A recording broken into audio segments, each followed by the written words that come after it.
quicker. Indeed they do. Yeah. Indeed they do. Okay, my YouTube is going now for anybody who wants to go to my YouTube channel instead. Hello, Tanya. And yeah, today is supposed to be English origins. That's just what I just randomly decided usually, to do. Honestly. But if you have other questions about English, then you can ask them. You know, if you want to ask me something about grammar or vocabulary or whatever, we can try to take some of those questions too. But yeah, let's do this today. Let's talk about some English idioms to start with, since you were talking about birds of a feather flock together. Let's see.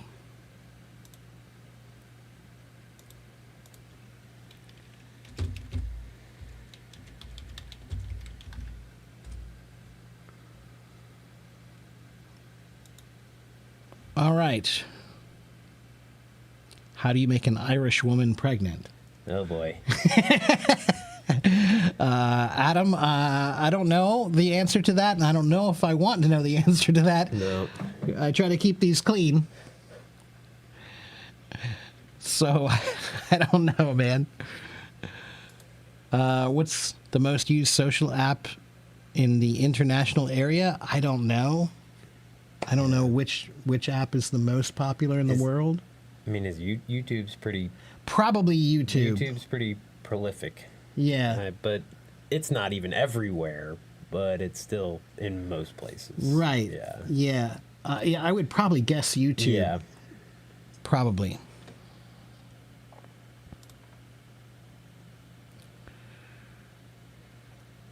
All right, Adam, I'm half Irish, so watch your tongue, man. Watch your tongue.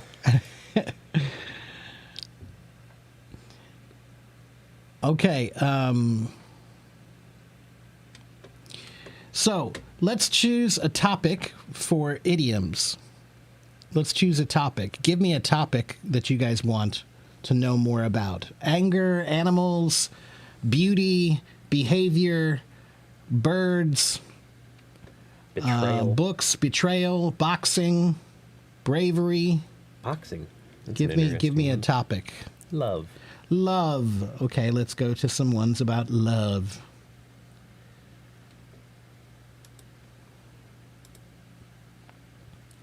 All right, so we'll start with the idiom to catch someone's eye. To catch someone's eye, what does that mean? She caught my eye, or he caught my eye.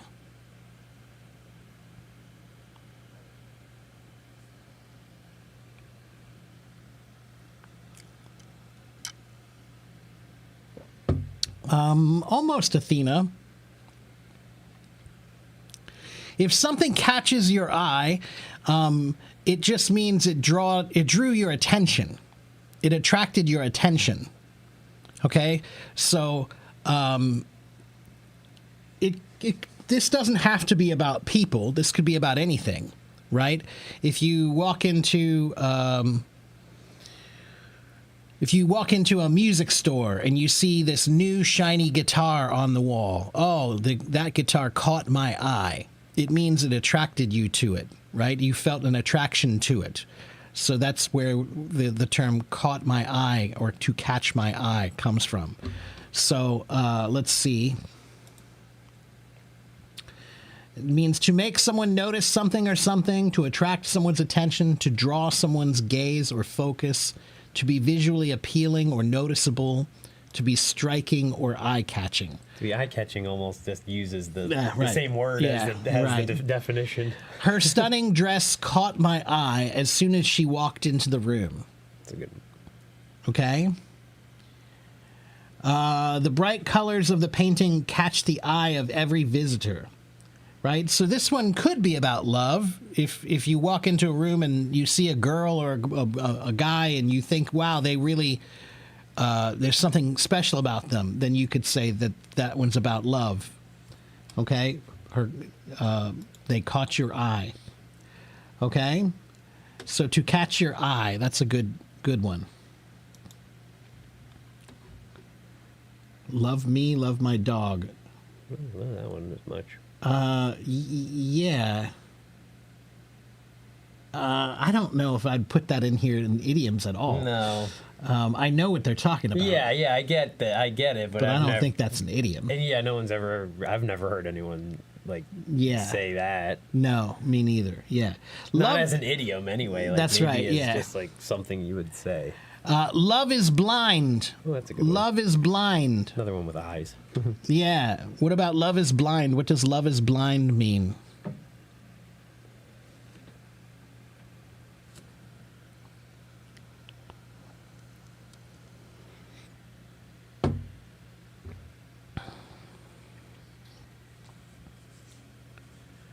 Love is blind. Anyone?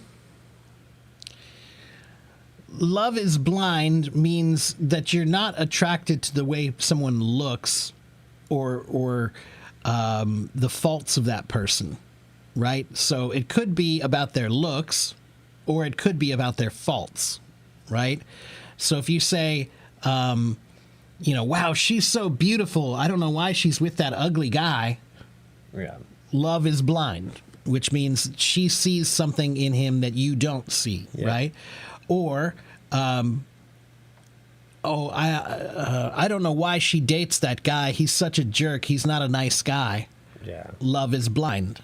So it means she can't see his faults. Yeah, and maybe irrational, what Athena put. That kind of makes, if it seems irrational, then the answer is love is blind. Right. Yeah. Well, love is about accepting.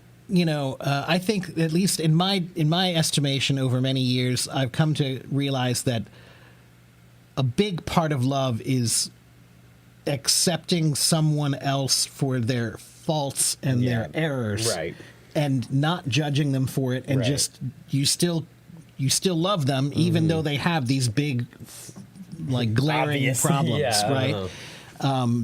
And for somebody else, maybe it would be a problem enough to want to leave or to not Right. be with them. But for you, It's not. It's Yeah. not, right? It's kind of like family, Yeah, right? right. Like love is blind when you're talking about your family too, right? Yeah. If your sister or your brother is not the nicest person, you still love them because they're your family. Yeah. Right? So love is blind.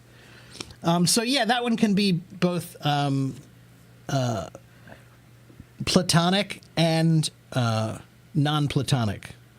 So meaning that one can be referring to people that you really love and you care about directly, like your spouse or your boyfriend or girlfriend, or that one can be about family, Yeah. Love is blind. Is it a more negative connotation? I wouldn't. I don't think I would say that. No, Yeah. I think I would say, It's kind of neutral. yeah, it's kind of neutral. It depends on the situation, but I think I would say that it's It's generally not said with like a hateful intent or Right, anything like right, that. You right. know? there's another thing that we also say: love conquers all. Yeah. Right? And love conquers all is another way to say It's love is similar. blind, really, that even though you have problems together or you go through problems, love will keep you together, right? So love is blind means that even though you might have faults, love sees through those faults. Yeah. Acceptance. More than tolerance, acceptance. Okay? Hello, Ayub.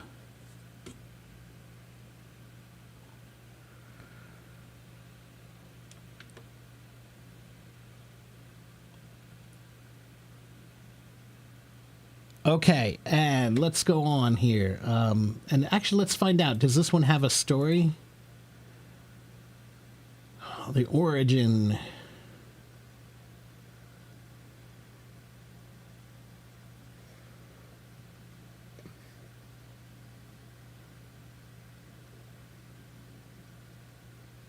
Okay, so this one goes all the way back to early Greek philosophy.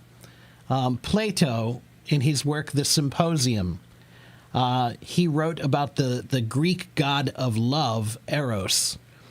and Eros was blind. So it symbolized that love is irrational or beyond the control of reason or logic.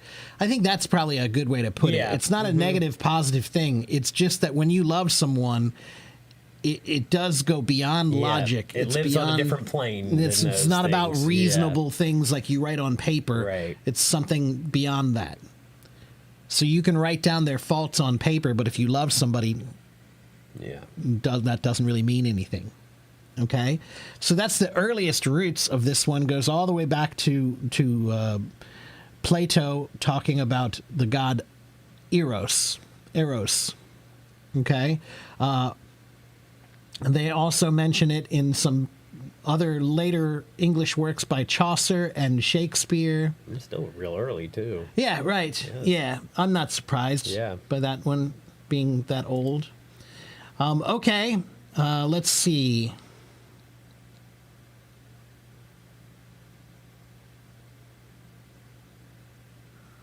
Let's do the light of one's life. Yes. It's not a really common phrase anymore because it's a bit over the top. It is. But A little sappy.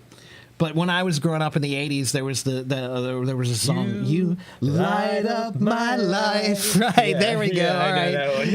Who sings I that? can't remember. Yeah, me Is that neither, yeah. Streisand? No, I don't know. Barry Manilow. Yes, maybe. Light up my life.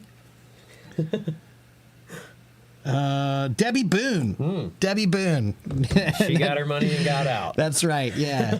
So to be the light of my life, to be the light of someone's life, means like you're the like the sun. You're like the sun to them. You know, you're everything. So if somebody says she's the light of my life, it's a compliment that means you're like the sun to me.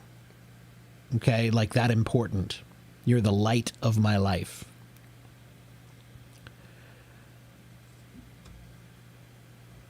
So yeah, and like I said, yeah, that's a famous Debbie Boone song. Yeah. I think maybe Barry Manilow sang it too. But He did a lot of those, didn't he? yeah, he He's did. like Yeah, my mom was a covery big type. Barry Manilow fan. Yeah.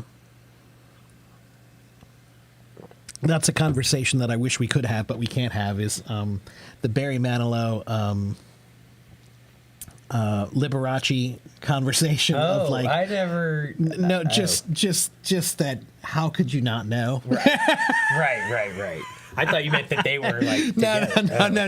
Yeah. I'm just saying, exactly. like, when I grew up, there was just this grand delusion of like, it was we can be with him. Yeah, no. It was like, wow, how did you not see that? You know, how did you not see that? Even I, as a boy, understood what was going on there. Anyway. Okay, here's a fun one here that we do like to say this one in America. Happy wife, happy life. Yep. Happy wife, happy life. Which just means if you keep your wife happy, then your life will be happy. As long as you keep her happy, then everything's okay. Right? Happy wife, happy life. That's what we say.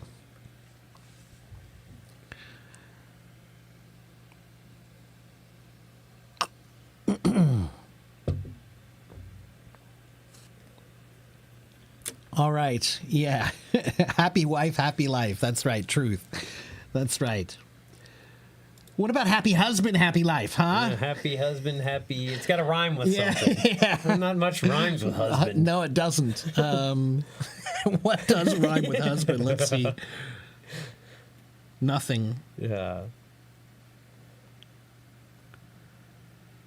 You could like do an Eminem thing, get suspend to rhyme with husband if you.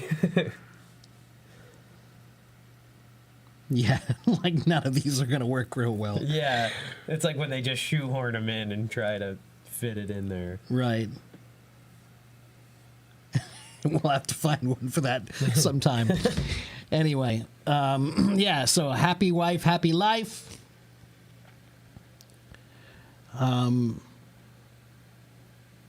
Okay, let's go on to a few more love idioms.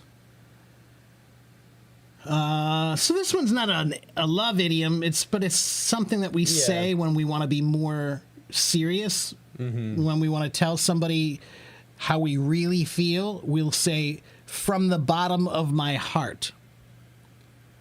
Right? So from the bottom of my heart. If you really want to tell somebody that your feelings are very strong and real, then you'll say, from the bottom of my heart. So, for example, this is something we might say at a funeral. Yeah. Right? When someone dies. Yeah. We might say, from the bottom of my heart, you have my deepest condolences, which means sympathy and grief.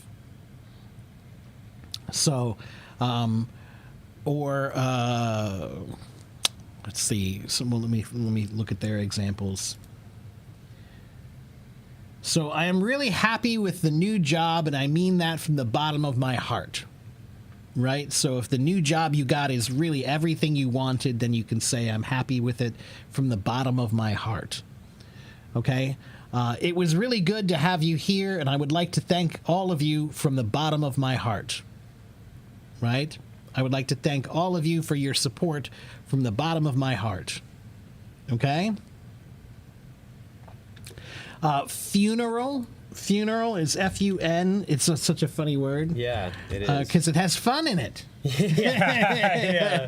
Funerals are the fun of Earl. Earl was a strange guy. Yeah.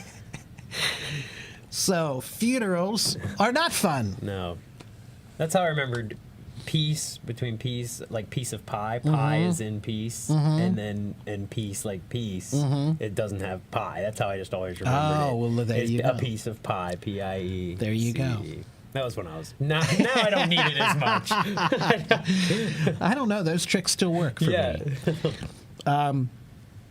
I apologize to you from the bottom of my heart, right? Things like that. So from the bottom of my heart is a good one to know when you want to be really, really sincere with someone.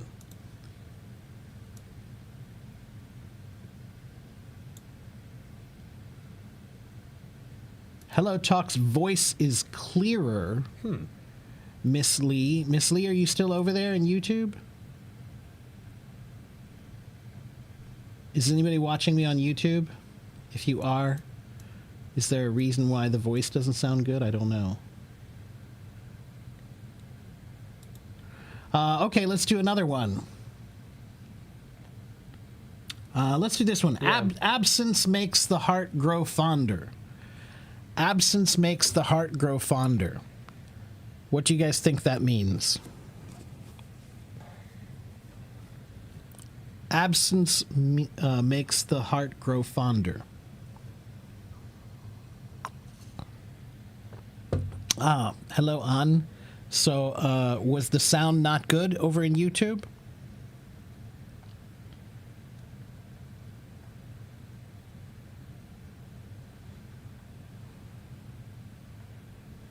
Hello, Tomo. Hello, Zoe. Hey, guys.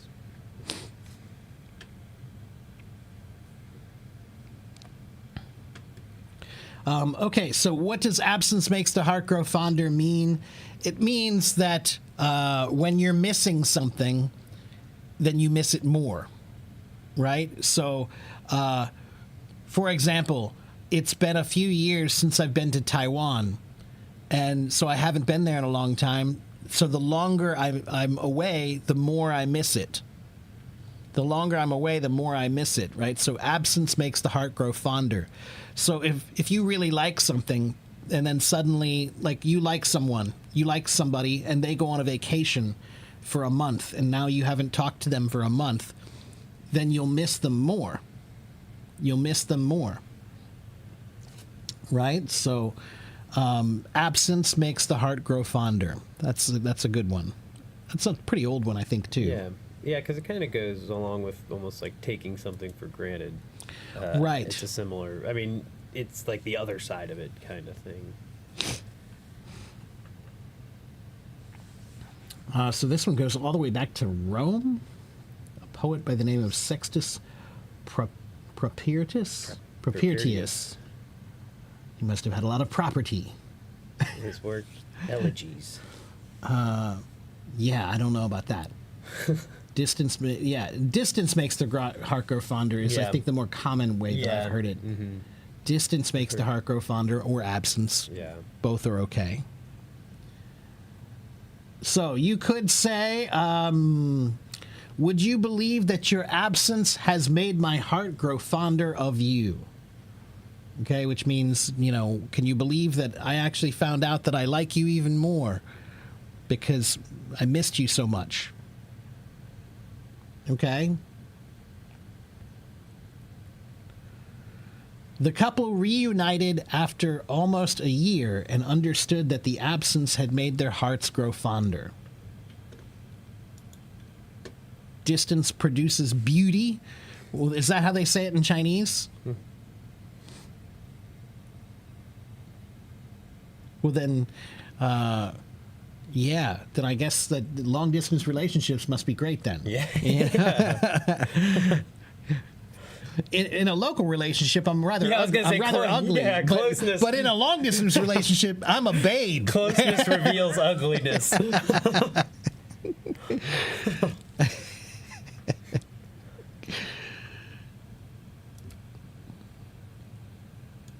Oh, I think that's it right there. A short absence makes the heart grow fonder. That's what I thought. Yeah. Hello, Mamie. Mamie. Distance creates beauty. Okay, yeah. All right. And let's do one more about love, then we'll change the subject to something else.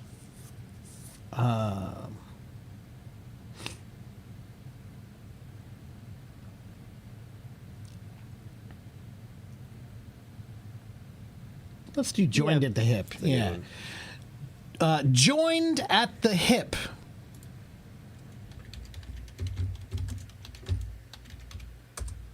Joined at the hip. They are joined at the hip. What do you think that means?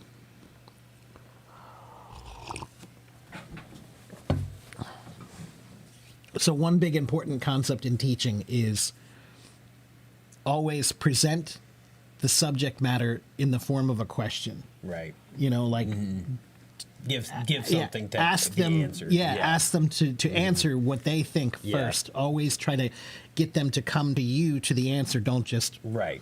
plant it in their face. To be joined at the hip. To be joined at the hip means that you are inseparable. It means that you're always together, that you always want to be with that person. You're joined at the hip. Okay? So to be joined at the hip means, that you just, they're always together. So Chris and Jenny have been joined at the hip since they started dating each other. Okay? So it means you're connected. You're connected. Like their hips are next to you here and your hips are here. So you're connected. You're joined at the hip. Okay? Let's see some sentences here. Sally and I are very much in love, but we are not joined at the hip. We very much have our own personal lives and space. Let's see. Those two girls are more than just friends. They're like soul sisters. They have been joined at the hip since the time they were in school. Those two seem to be joined at the hip. They are always together. It could be friends or more. Yeah. It doesn't have to be love with interest. kids too. Yeah, with kids. That's right. A lot of kids will be joined at the hip with their best friend for. I think even adults, it just doesn't happen that often as adults, No. But I think even as adults, it could be platonic or non-platonic. So it could be about love or it could just be about friends. Yeah. Yeah. Okay, good. All right, let's choose another topic. So we did love. Can you guys give me another topic that you want to know about? Give me some topics, and then I'll give you some idioms in that topic. How about I'll give you some suggestions here. How about food or friends or gossip? Hope. Hope? Space. Friends. Friends. Let's do friends.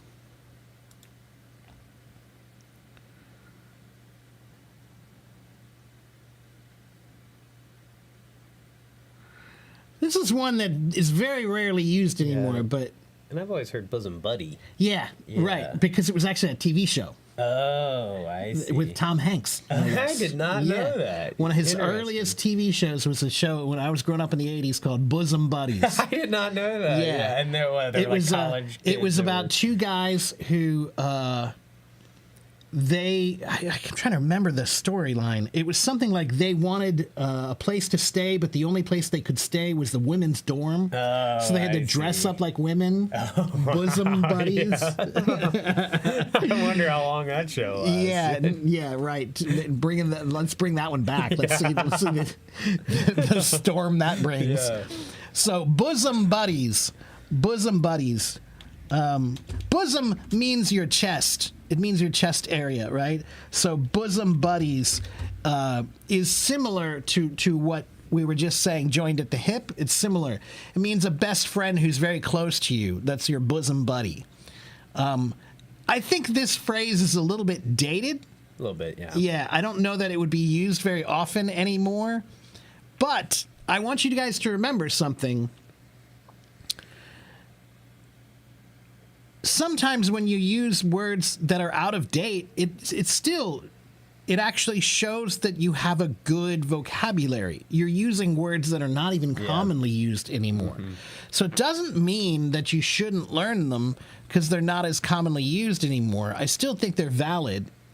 They're just a little elevated. They're just you a know? little elevated because Yeah. they're more rare. Yeah, because some of my Right. friends probably wouldn't even know what that means. I would Right. imagine, honestly. Yeah, bosom buddies. Okay, and how about this one? Fair weather friend. Yeah, we use that for different things. Yeah, fair weather friend or fair weather fan. Yeah. Let me write that one out for you guys.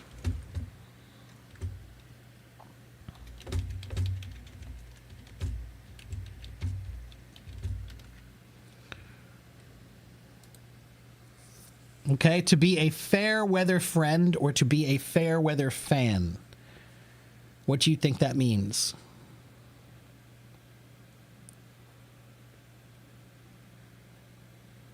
No, not similar character, not compatible. Unloyal. That's pretty much what it Closer, yeah. means. Yeah. So to be a fair weather friend, fair is a word that used to mean good, right? We don't use it in that sense very much No. anymore. But you know, the fair-haired woman, Yeah, I the was gonna say fair-haired her fair lass, face, right? yeah. But we rarely use No. that term that way anymore. But fair, F-A-I-R, means good sometimes. So fair weather friend means a good weather friend. It means they're only your friend when things are good, right? But when the bad weather happens, suddenly they won't answer your phone Yes. calls or whatever, right? So to be a fair weather friend means when everything is going well, they're friendly with you. But when you need help, that's when they're not there, right? And same thing with a fair weather fan. A fan is a supporter of something, like you guys are my fans, I guess, right? So to be a fair weather fan means that you're only supportive when things are going really well. You're only there for the good times. That's right. Not the bad times. That's right, yeah. You leave. So don't be a fair weather friend, Yeah. or don't be a fair weather fan. A fan, yeah. We got those in Cincinnati. Yeah, we do. Yeah, we do. Yeah. Yeah, you know, we use this term a lot with sports. Yeah. With sports teams, right? So if you like a sports team, but only when they're doing really well, right? So when they're winning, you're like, yay, my team is winning. Yeah. But when they're losing, you're like, oh, they suck. Yeah, You and know, then, like, and here in our city, we've had a football team that was really bad for years and years, and no one ever went to see them or cared about them. And then they started to get a little bit good, and now everybody loves them, and everybody Yeah, right. is all about the football team because Yeah. they're good. yeah, so we use this one a lot with sports. And we're talking about people who like the team when the team is doing really well. But when the team's not doing well, then they don't support them anymore. Okay. Do we use such an expression nowadays? Yeah, sure. Yeah, that one's still used. Yeah. And it can be about anything. Yeah. But like I said, we often use it when we're talking about sports, but it could be anyone who is a friend, but only when things are going well, right? So you can't count on them. You can't rely on them when things are bad. Okay? Okay, here's a good one like that we that still one. use every once in a while. Keep your friends close and your enemies closer. Keep your friends close and your enemies closer. What do you think that means?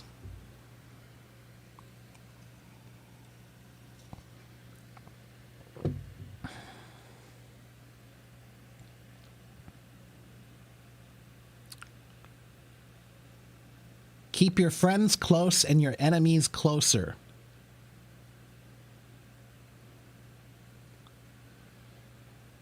Anyone? So this one means that you should always watch what your enemies are doing more carefully than you watch what your friends are doing, right? So your friends, you can trust them, so you don't really have to worry about your friends, so you don't have to keep an eye on them. But if you want to be safe, then you try to keep a closer contact with your enemies so that you know what they're doing and you're more aware of what they're doing. Okay? Keep your friends close and your enemies closer. Yeah, I Okay. think that's still used quite a bit today, too. It Really. is, Yeah. and let's see. This one, I think, no Doesn't have a idiom. real Origin? Yeah. Well, that's kind of surprising. That is surprising. That one sounds like it would be. Sounds like a Shakespeare thing. Or That's something exactly what like I was that. expecting. Yeah. Well, that's interesting. Yeah. Yeah. I'll have to look up that more later. So yeah, it just means that, you know, if you're smart, then you don't ignore what your enemies are doing. Instead, you'll try to keep close to them so that you can be more aware of what they might be doing against you. Yeah, and I think a lot of the time it's used almost in like a political context or maybe, you know, like a strategic context. You know, Right, in some type yeah. of strategic, you know, warfare, whatever, something like that going on. Right. Song of the Beach says it's a saying, not really an idiom. Well, you know, the line between sayings and idioms are things that are idiomatic, okay, which means it's common words that are commonly said, okay? And so, yeah, this list of idioms here, some of these fall into the category of phrases. Some of these fall into the category of idioms. Some of them are parables. Some of them are just, Blurbs? sayings or Yeah. blurbs. Right, yeah. So, but this one, I think I would qualify this one as an idiom. Yeah. Keep your friends close and your enemies closer. Yeah, because it's rarely like, you know, there's no variance to it. That's right. hardly Yeah, ever. that's right. Yeah. Okay, so since we were talking about fair weather friends and fair weather fans, oh look, there's a wild turkey. Let's go look. Hold on. Yeah. Right here by the door. Oh my gosh. Oh, not the trip. Let's see. Let's move the camera for a second.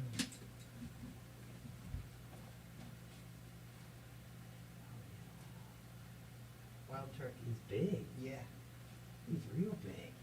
Yeah. Here. Oh wow. There's 4 or 5.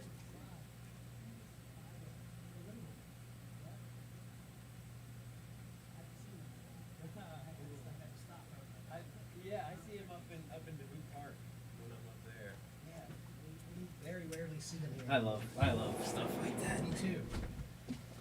Nature sighting, everyone. Nature sighting. We saw turkeys. Yeah, we had to go look at the turkeys. Yes, Abdo. If it were around Thanksgiving, then yeah, maybe we would have. Yeah, right. Yeah. Okay. No, you're fine. So let's go back to where was that? So we were talking about what was the last one? Oh, a friend in need is a friend indeed. Yeah, that's a good one. A friend in need is a friend indeed. While we're here, we can also, since we were talking about turkeys, let's talk turkey. Let's talk turkey. Yeah. Let's talk turkey. Let's talk turkey is an idiom that means let's get down to business. Yeah. Mm-hmm. Okay, so if we say, let's, let me try that again. Let's talk turkey. If you say let's talk turkey, that means let's get down to business. Let's be serious. Let's start talking about whatever we need to do. Okay, let's talk turkey. And then the other one is a friend in need is a friend indeed. Why is it turkey? That's a good question. No idea. Yeah, I saw that let's question see. and I was like, that is a great question. I don't know. Maybe it's like talking over a turkey and Let's something find like out. that. That's my only guess. And it is definitely a guess. Oh. So it says it comes from an 1872 publication of phrases that states that to talk turkey was to talk in a silly, foolish way because the way males will gobble during courtship. So it became the opposite. Right, almost, meaning right. Which is actually, over that's time. somewhat common. Yeah. Maybe used sarcastically a few times and then it Let's just... see. And that's also where we get jive turkey. Oh. He's a jive He's turkey. just sitting there rambling on, Right, gobbling. Yeah. right.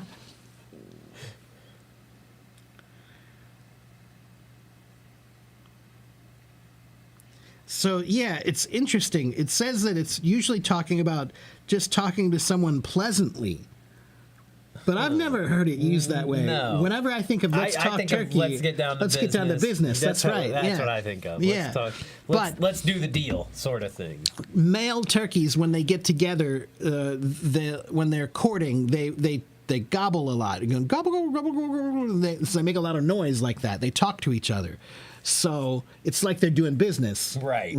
Right. So Making a deal. So yeah, that's what when we say let's talk turkey. Yeah. Now I think that the meaning is what we said, that it means let's get down to business. Mm-hmm. Let's talk seriously.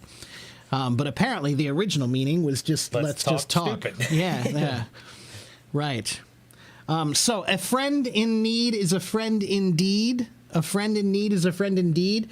It means you use this when we're talking about a person who helps at the time that you need it. Right? So a fair weather friend is a friend who only helps you when things are good. But when things are bad, a friend in need is a friend indeed, which means that the person who helps you when you need it, that's your truest friend. Okay? So a friend in need is a friend indeed. It means the people who help you when you need it, those are your real friends. Okay? He stayed with me throughout the time I was in the hospital. A friend in need is a friend indeed. Okay?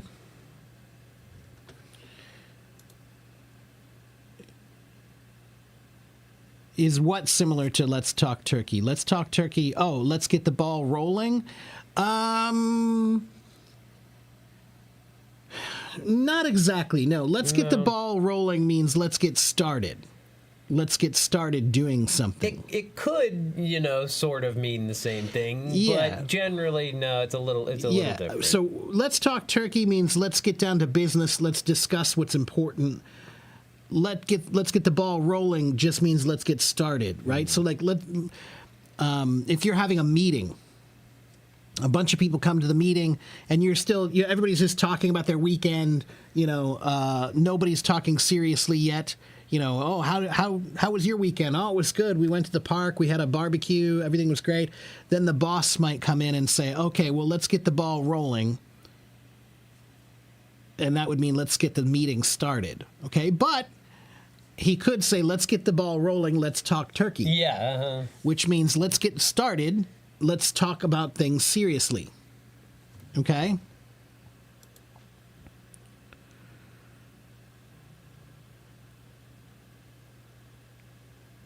Okay.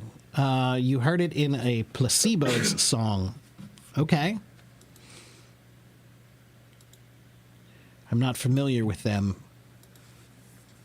Hit the ground running. We can talk about that one. That's a good one. To hit the ground running means to get started doing something like you're extra prepared.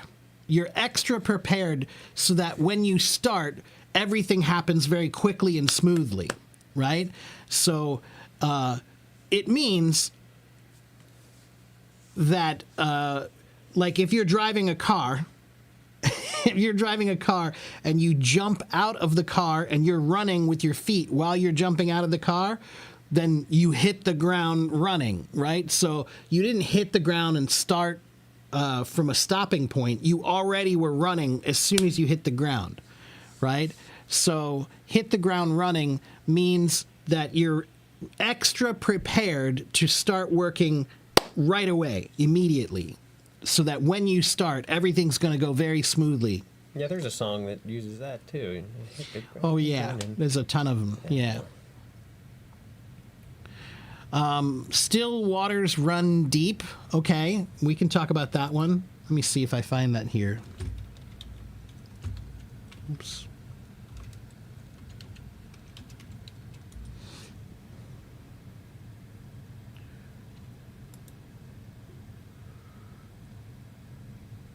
So, still waters run deep. What does this one mean? Do you guys know? Still waters run deep?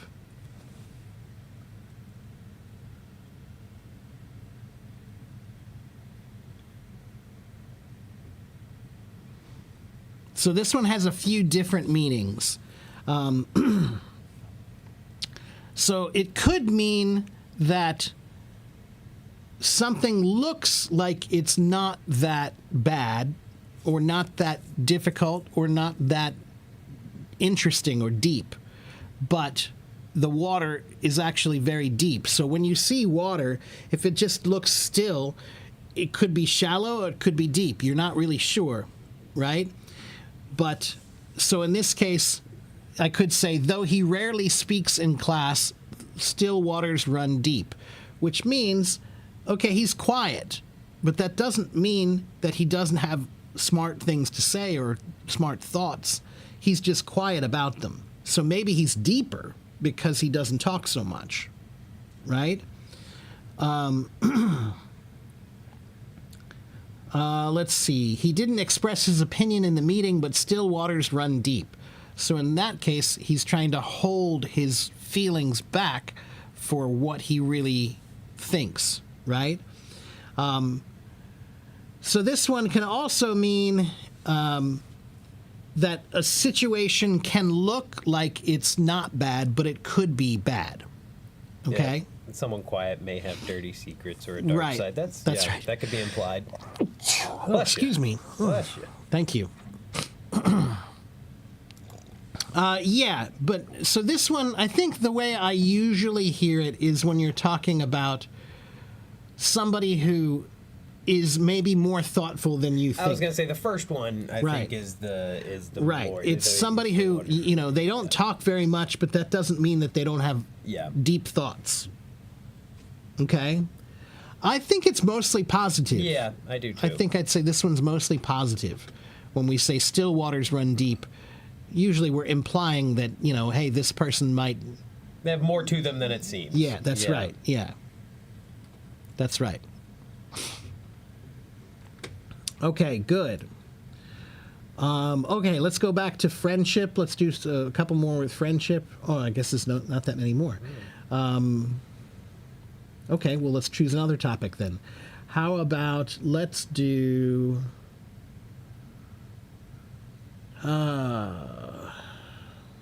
Let's do morning. Oh, yeah.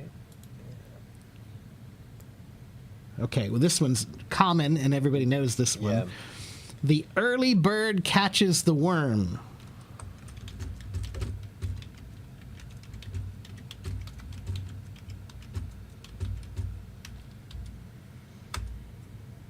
The early bird catches the worm.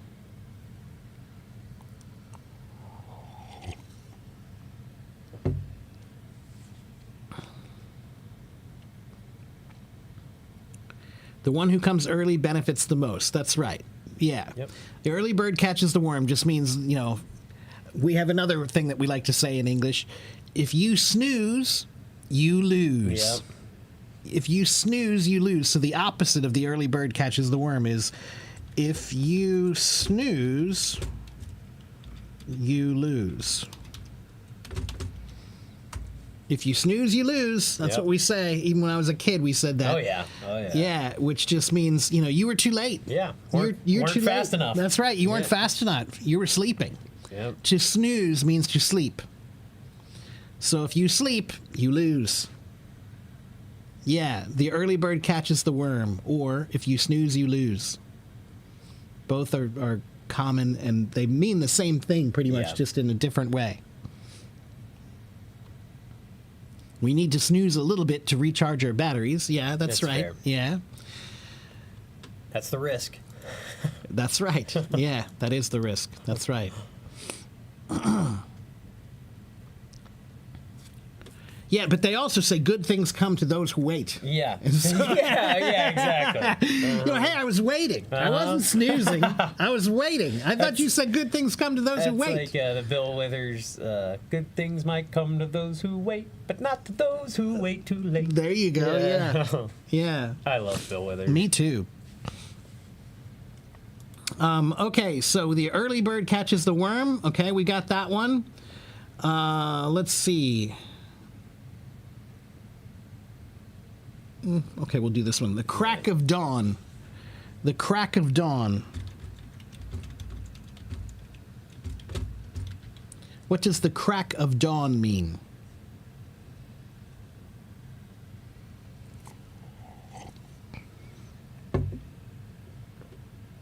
Yeah, means very early, right? So it means dawn means when the sun is coming up, right? So the crack of dawn means just when the sun has just come over the horizon a little bit and there's a tiny little bit of light coming over the horizon. That's the crack of dawn. Okay, the crack of dawn.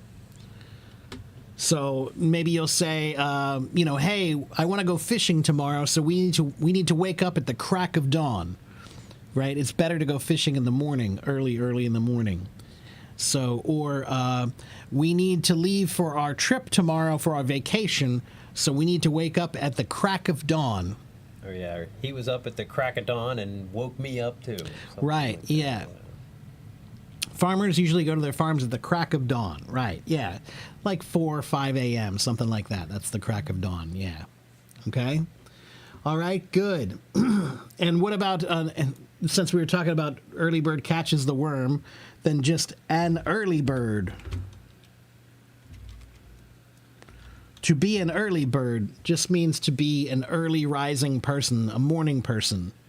If you say, I'm an early bird, it means you're a person who likes to wake up in the morning. And a night owl. That's Yeah, right. That's And the other side. opposite would be a night owl, right? So an early bird or a night owl. An early bird means a person who likes to wake up early in the morning. A night owl is a person who likes to stay up late at night.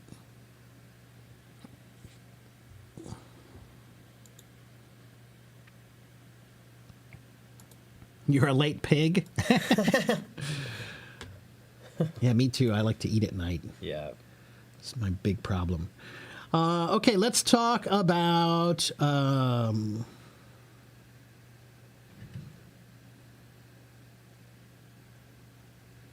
time.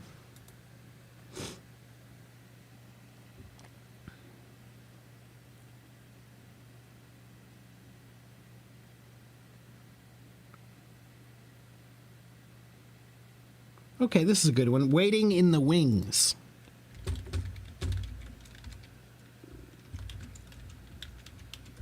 To be waiting in the wings. What does that mean? To be waiting in the wings. You want gossip? I'll do gossip next. To be waiting in the wings. What does that mean?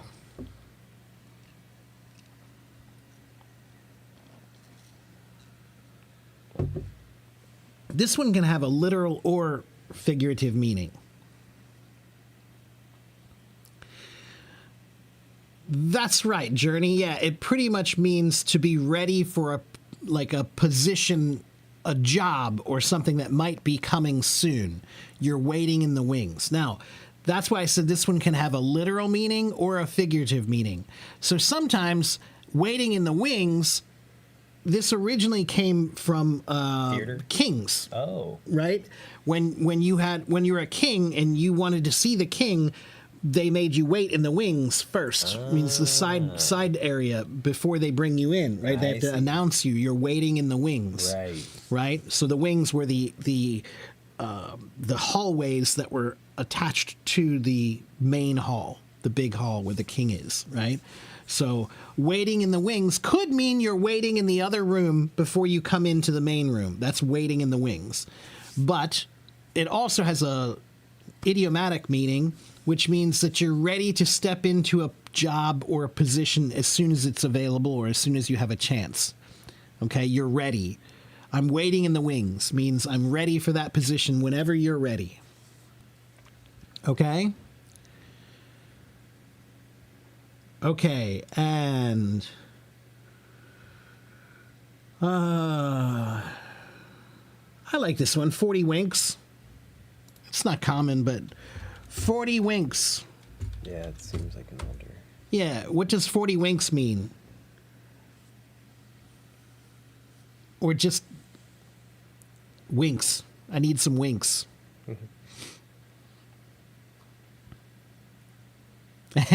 That's pretty much what it means. That's right. Yeah. 40 winks means I need a brief nap. I need a short nap. Okay? So if you say, I need 40 winks before I go back to work, it means I need a short nap. Okay? So yes, a wink is when you close one eye quickly, right? That's a wink. So when we say 40 winks, it just means you need to close your eyes for a while. And why 40? Who knows? Yeah. Yeah, who knows?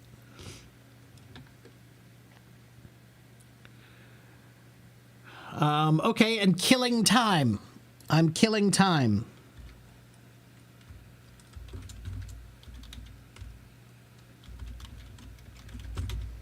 I'm killing time. What does I'm killing time mean?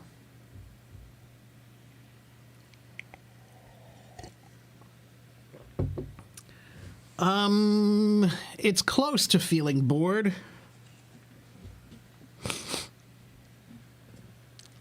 Killing time means you're passing your time doing something stupid, like that you don't really care about. Something without purpose, right? So A crossword puzzle or yeah, something. right. Yeah. Like, before my stream today, I was killing time reading a book, or Yeah. I was killing time drawing on a piece of paper. Hey, what are you doing? Oh, I'm just killing time. Yeah. So yeah, it just means that you're passing the time. You're doing something. You're doing something because you're bored. So you're trying to find something to do to make the time go faster. So you're just killing time, right? So waiting for the bus, she decided to kill time by reading a book. Okay? Or, let's see. Instead of sitting idle, he killed time by taking a walk around the park. Okay? During the flight delay, they killed time by playing cards and chatting. So yeah, playing cards is a good way to kill the time. Reading a book might be a good way to kill time. Maybe some people knit, to Yeah. kill time. So killing time means doing anything silly or something that you're not really caring about just to pass the time more easily. Okay?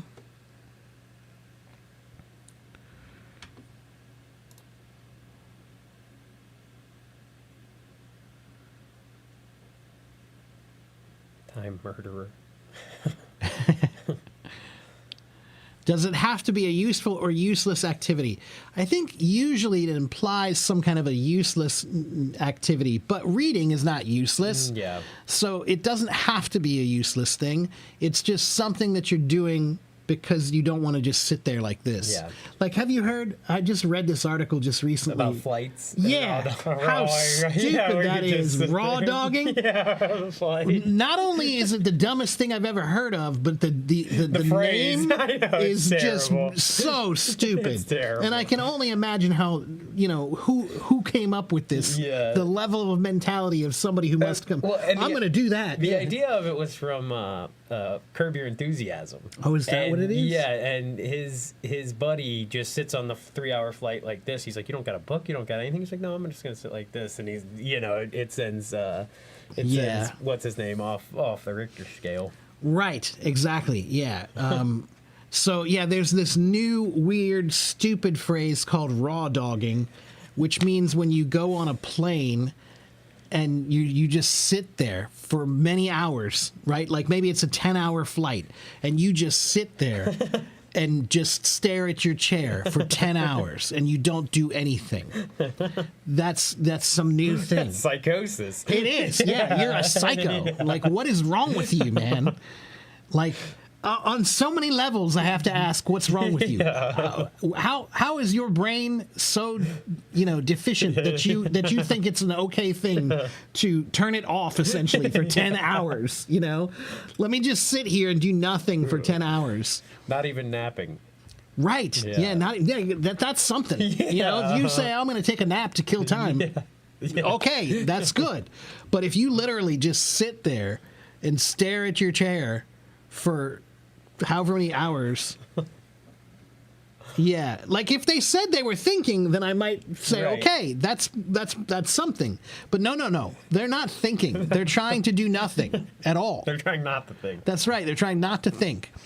And I feel like that is a level of stupidity that I just can't even understand. So, yeah. Anyway, it's called meditation. See, now, but I'd be okay with that. If I saw somebody meditating for 3 hours on a plane, Yeah. that I can get along with, I can accept that. But yeah, just staring at your chair for 3 hours, that's not. It's a struggle. No, meditation is done by people who are trying to advance their level of thinking. Right. Raw dogging is done by the Trying exact to lower opposite of that. Yeah. They're trying desperately to, find the off switch for their brain without sleeping. Yeah. Yeah. I could do that for an hour. Maybe. I could Yeah. maybe want to just sit and think for an hour, but I can't imagine just staring at my chair for much more than that Yeah. without feeling really stupid. Okay, let's go back. Somebody was wanting about gossip. Let's go yeah. talk about gossip.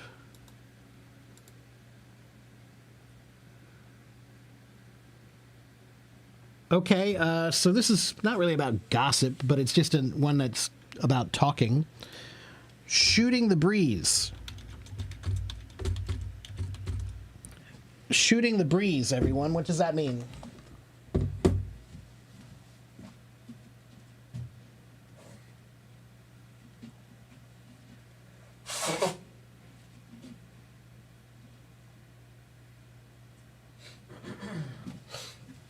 Anyone know? Meaningless chatting.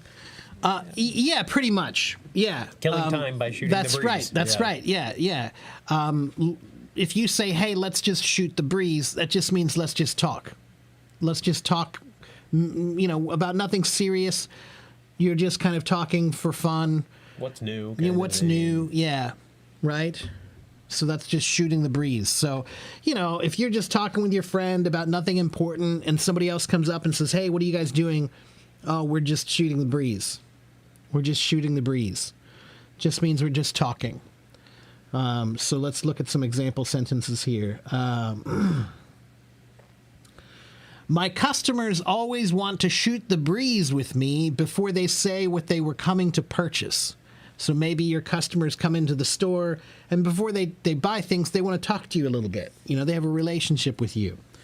Let's see. They have spent the whole afternoon just shooting the breeze in the office. So they were supposed to do some work, but they were having a fun time talking to each other about nothing important. Let's see.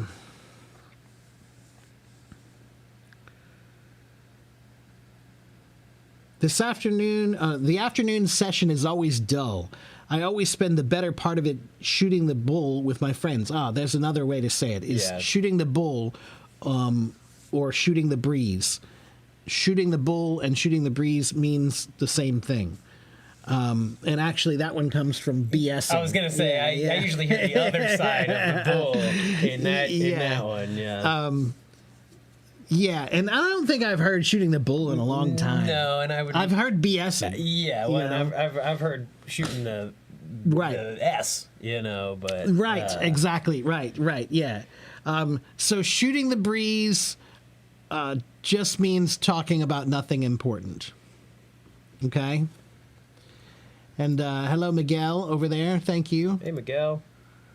Let's see here. You guys wanted to follow me? Yes. If you go to here, you can follow me. Okay. If you go to there, you'll find my link tree, and you can find my YouTube and everything. Okay. So shooting the breeze. And let's see. Here's two of them that kind of go together. Yeah. Toot one's own horn and to blow your own trumpet. Okay. So to toot your own horn or to blow your own trumpet. This one actually has a fun phrase or fun origin to it. What does that mean? To toot your own horn or to blow your own trumpet? Do you know what this means? Good guess, but no.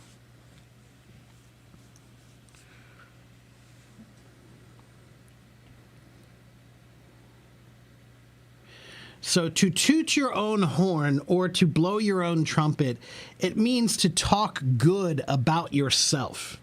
Right? It means to boast or brag about yourself. Now, where does this one come from?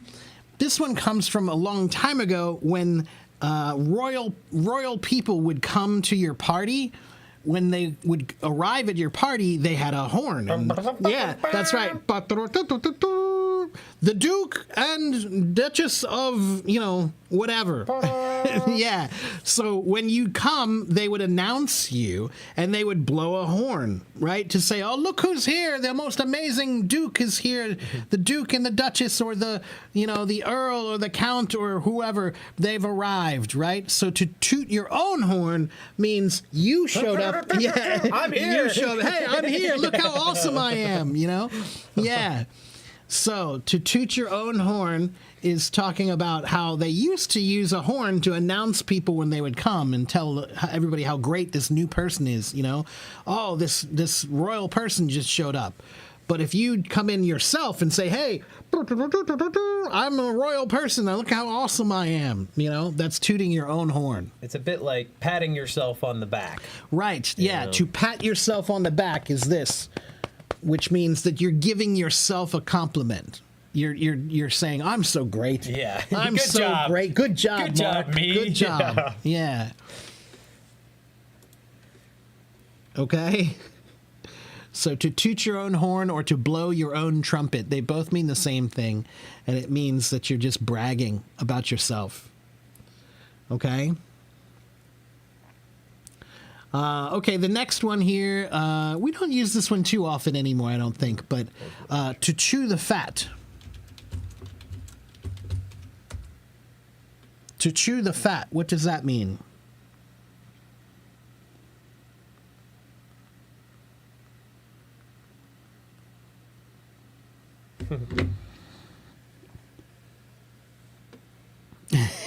Ew. Ew. Yeah, right, yeah.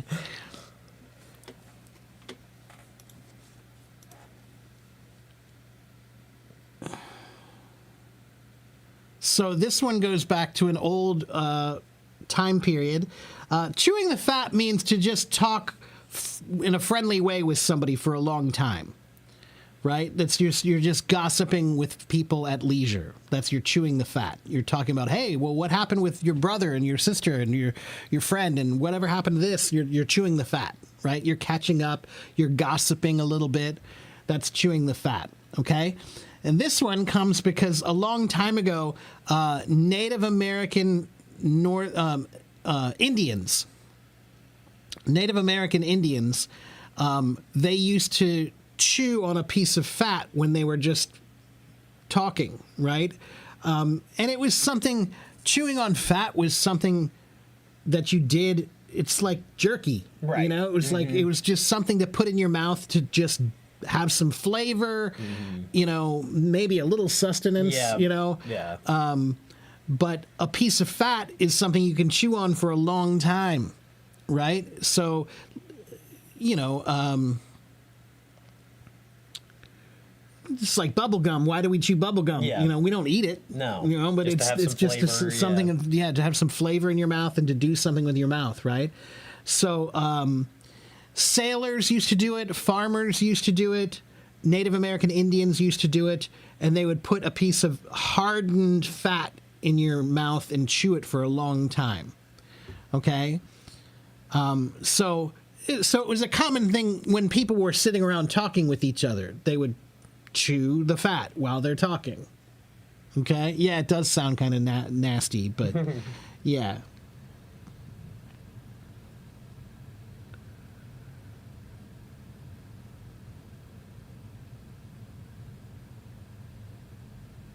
Yeah. That's anyway. kind of what I thought. It was. Yeah, It's that's like that's what I was wondering too. Yeah. Is if that's the other meaning of it.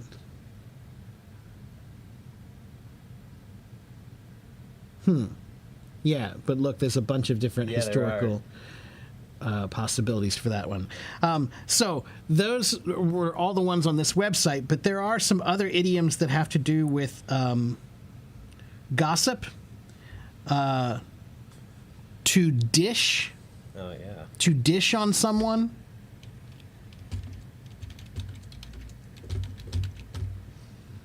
To dish on someone means to talk gossip about them, right? Or if you say, "Hey, what's the dish?" Yeah, and today, you know, it's what's the tea? They use that. That's a newer, That's much right. The newer same phrase, idea. but Yeah, same thing. Yeah. To dish is to talk gossip about somebody, or if you say, "What's the dish?" It means what's the latest gossip about what's going on with that person or that thing. Okay. And sometimes we say to dish the dirt. To dish the dirt means to talk about the bad things Yeah. about that person. If you say, "Hey, what's the dirt on this person?" means what are the bad secrets or the hidden things about this person that they don't want you to know. The scuttlebutt. Yeah, the scuttlebutt. That's another old one. That's a Yeah. rarer one. Yeah. Diss is a little bit different, Yeah. Lydia. To diss someone means to say something bad about someone. So You may do that while dishing. but yeah, it doesn't have to. but be. dissing usually, implies you're there. With yeah, them. right. It's less gossip, Yeah, you know, implied. Yeah. So you can diss people when you're gossiping. When you're dishing, you can diss, right? But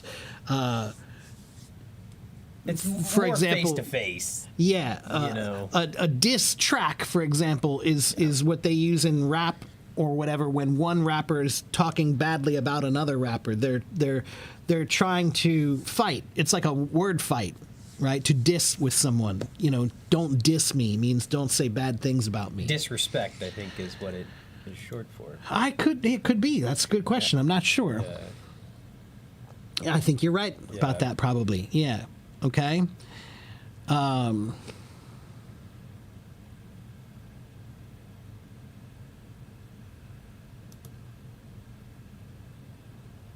So yeah, to dish, or let's see. Here's a good one.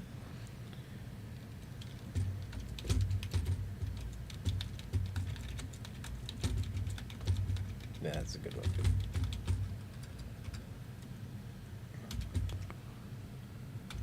To sweep something under the rug or under the carpet. To sweep something under the rug or under the carpet. What does that mean?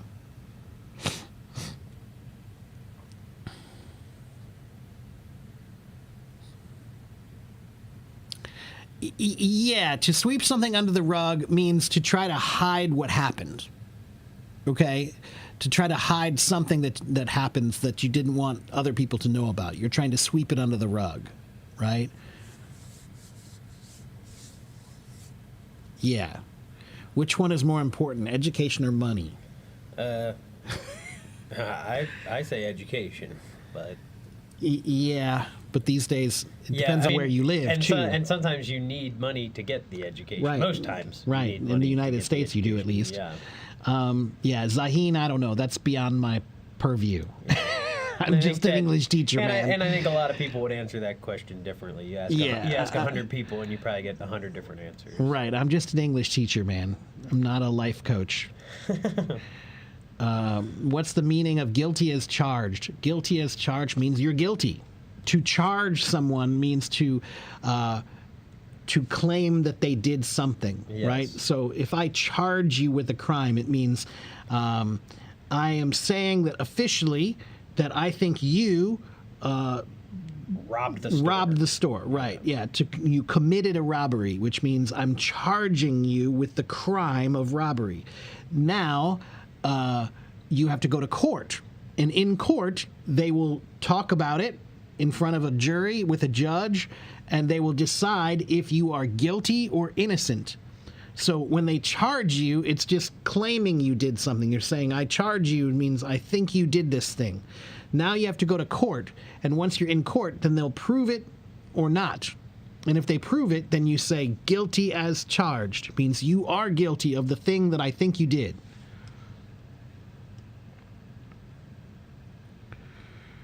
Now we're arguing over money and education.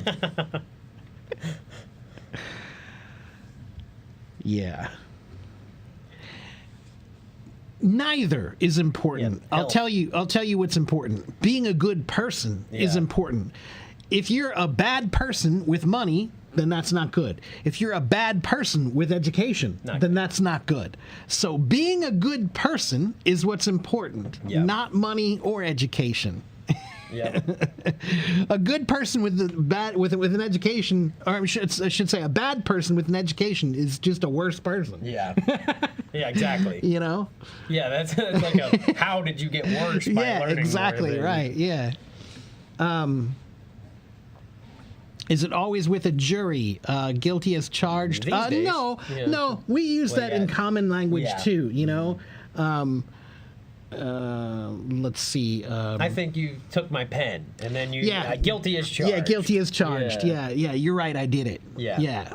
Yeah. So that one, guilty as charged, can sometimes be a very serious legal phrase, or sometimes it just means, yeah, I did it. Mm-hmm. Yeah, it was me. I'm guilty as charged, right? So maybe somebody will say, you like jazz music? What? You like jazz music? Nobody likes jazz music. And you Guilty could say, as hey, charged. guilty as charged. It means, yeah, I do. I like it. Okay? All right. And here is another one that's good regarding gossip.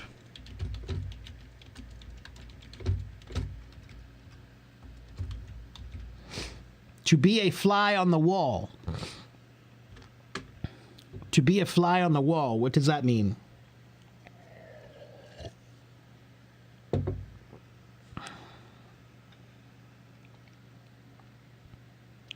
Anyone? To be a fly on the wall? Like Spider-Man.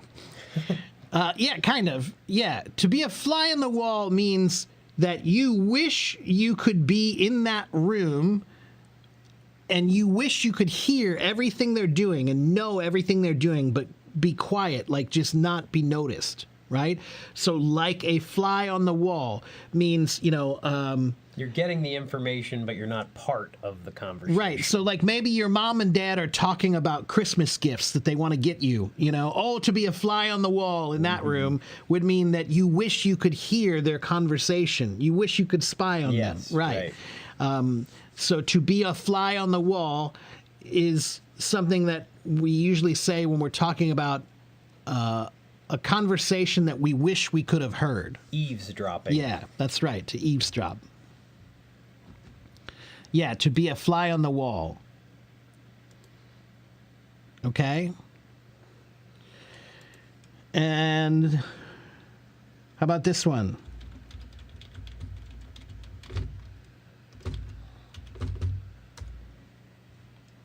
My lips are sealed.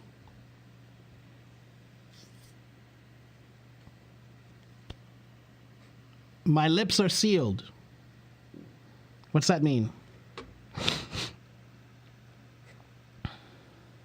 I ain't telling the secrets. Yeah, that's right. My lips are sealed means I'm not telling anything. And in English, in what we do sometimes is we'll say that and then we do some actions too. So we'll Right. say, my lips are sealed and do this, or my lips are sealed and do this, or my lips are sealed and do that, which means you're throwing the key away, right? So you zip your lips. That's another one we'll say. Hey, zip your lip means be quiet or keep that secret, right? Keep your lips zipped. Okay, yeah.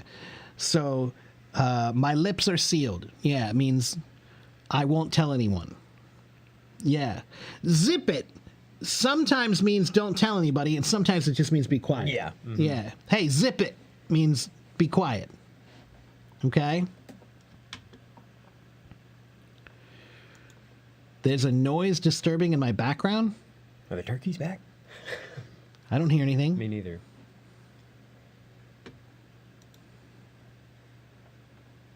Yeah, there should be no noise.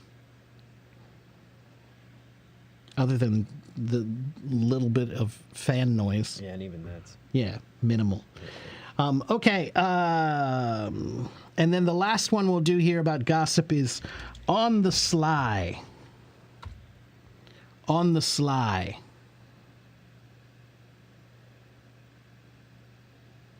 What does on the sly mean?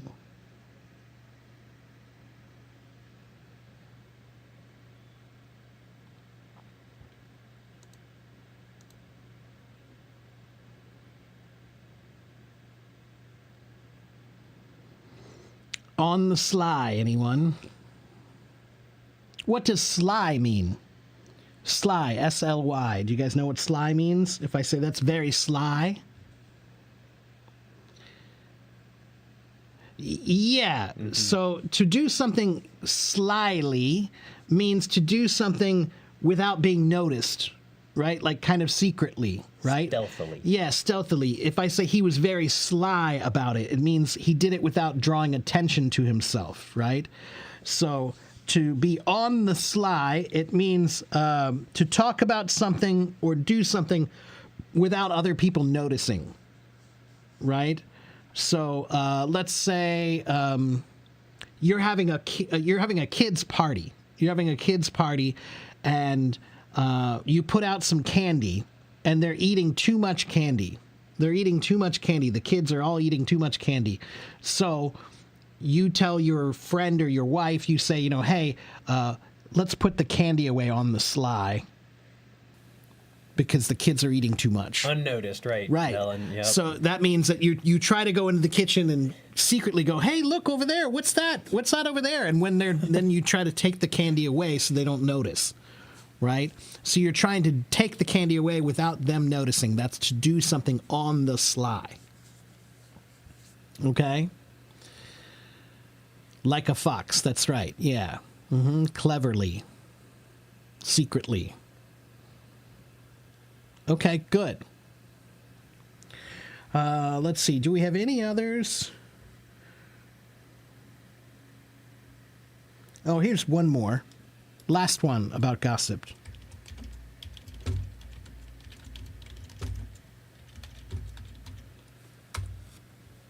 To keep it under your hat. Keep something under your hat. Keep that under your hat.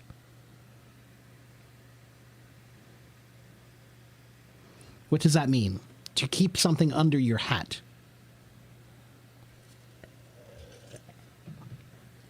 Yeah. Yeah, keep it under your hat means not to tell somebody. Keep the secret. Yeah. And there's another one we say that's similar to that.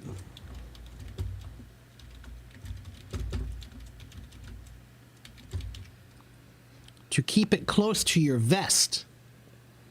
to keep it close to your vest. Now, this one has to do with cards. I was gonna say, yeah, I was playing poker last night. Right, yeah. So when you're playing poker, right, if you play cards and you have cards and you're holding your cards, you don't want to hold them out like this so everybody can see them, right?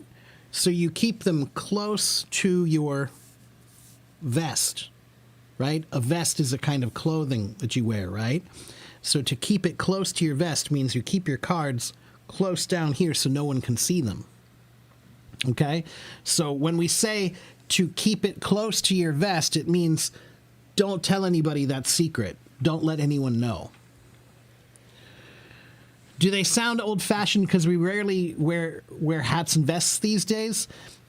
Yeah, I don't think so. No. Yeah, I wear a hat all the time. Yeah, I wear a hat all the time. Americans wear baseball hats. Yeah. Right? Yeah, we wear those all the time. In those old pictures, I saw an old picture of Findlay Market, and pretty much every single person in the crowd had a hat, like a full brimmed right, hat. Yeah. So no, I think those are still valid. Keep it close to your vest. Keep it close to your under your hat. I think those are both still valid, and it doesn't really matter that the fashion sense has changed. Yeah, and I think close to your vest is used that's pretty often. Really, keep something close to your vest. Yeah, that's right. And it also, Miriam says it means to not show your emotions about your cards. That's right. Yeah. It also does mean that. It means if you have information, don't let anybody see the information on your face. Right. Right? Yeah, it's more figurative, really, than that's right.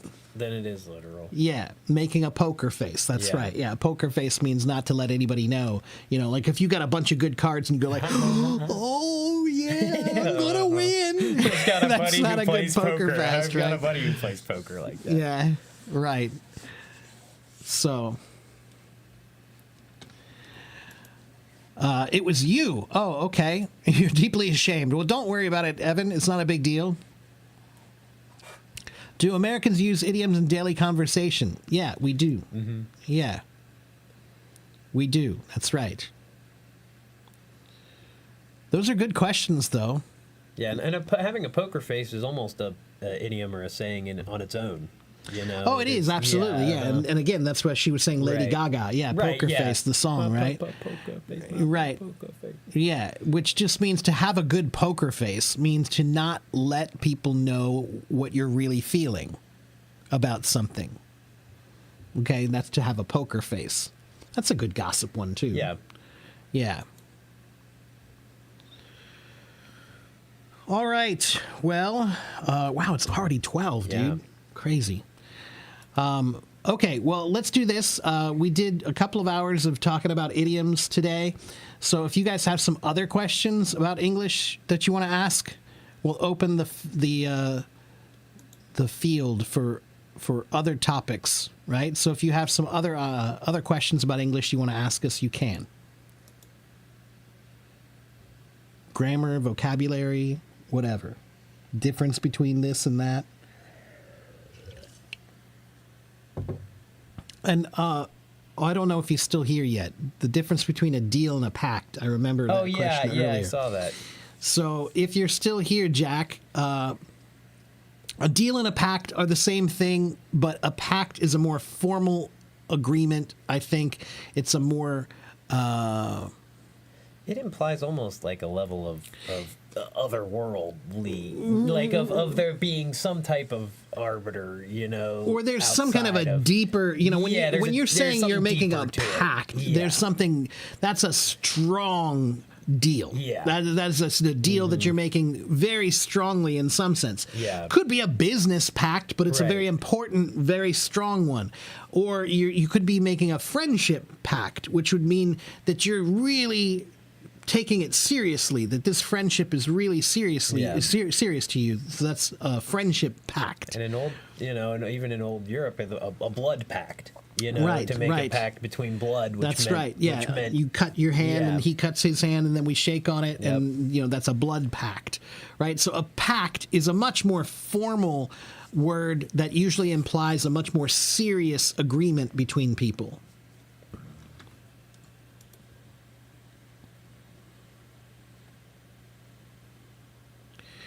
Max, this is my friend Clay here. He's my new co-host. The time I'm online, Lisa, my live streams are usually Monday, Wednesday, and Friday around 9 or 9:30 a.m. my time, which is 9:30 p.m. Beijing time. So usually this is about the time when we end, is around this time, 12:30 is when we usually end. A Stitch in Time saves 9. Okay, yeah, that's a good one. We don't use that one too often anymore, though. I think that one does sound a bit outdated. Yeah, I think I learned that one from our last, from not our last, but one of the phrase or idiom streams we did, because I don't think I had even really heard that one. Right, and if I remember, so this one basically means that if you sort the problem out now, then you'll save your time later, right? So a Stitch in Time saves 9 basically means that if you fix a problem now, then you won't have to worry about a bigger problem later. Okay? Can I simplify conditionals? Well, there are 4.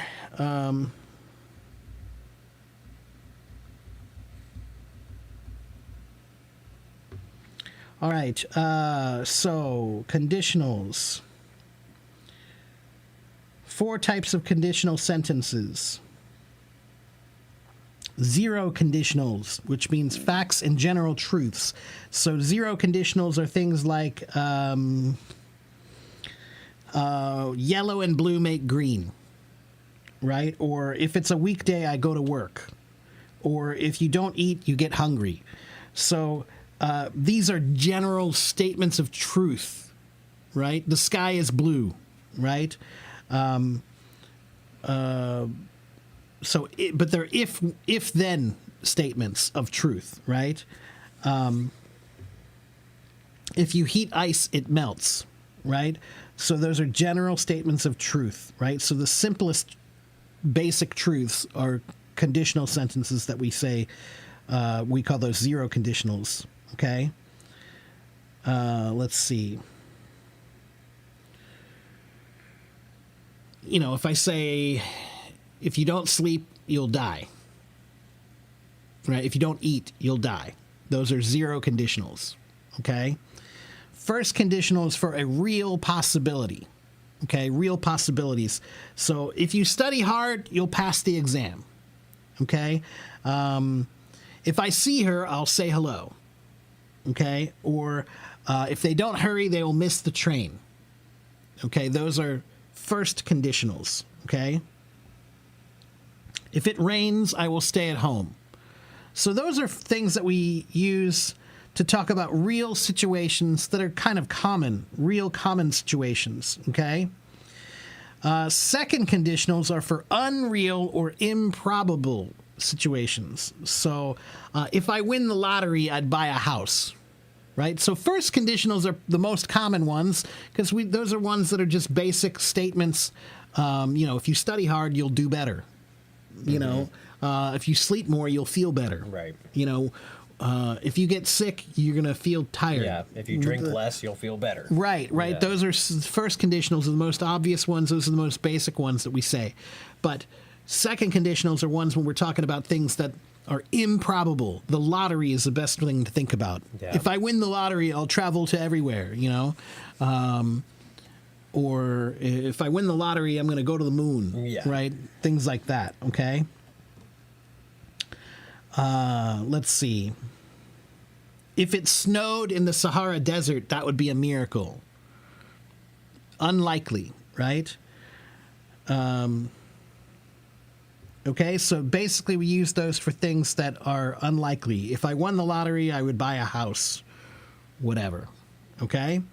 Third conditionals are talking about the past hypothetically. So if you say something like, if I would have studied harder, I would have gotten a better grade. So first conditional, if you study hard, you'll get a good grade. That's first conditional. But if you failed the test, if you did poorly, then you'd speak in third conditional. You'd say, if I had studied harder, I would have gotten a better grade. Okay, so some other examples would be if she had seen the sign, she wouldn't have parked there.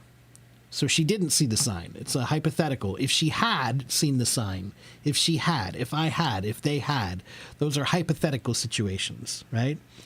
If we had left earlier, we would have caught the train.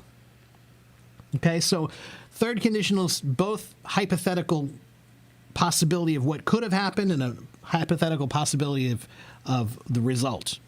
Okay? All right, and then let's see.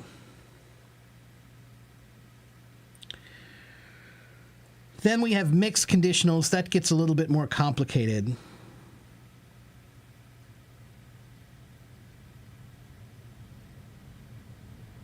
Like if I had worked harder, I would be in a better job now. So that one is a past conditional, but with a present result. So that's where we get what we call mixed conditionals. Okay. So just to mention it again, zero conditionals are talking about general truths or facts, right? I am sitting here right now. Right. If you say, if we don't fix climate change, we're all going to die. That's a general statement of truth, right? It's a general statement of real things, right? If you say,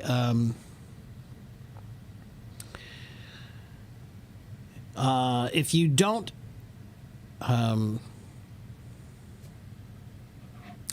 save the food in the refrigerator, then it will go bad. Yeah. If you don't brush your teeth, right, your teeth will fall out. Right. Okay. Those are general statements of truth, right? Then we have first conditionals. Those are the most common ones. Those are the ones that are real, right? If you sleep more, you'll feel better, right? Or if you study hard, you'll pass the exam. Okay. If I see your friend, I'll say hello. Okay. And then second conditionals are for unreal things like, if I had a dragon, I'd fly all around the world, Yeah. Things like that. Okay.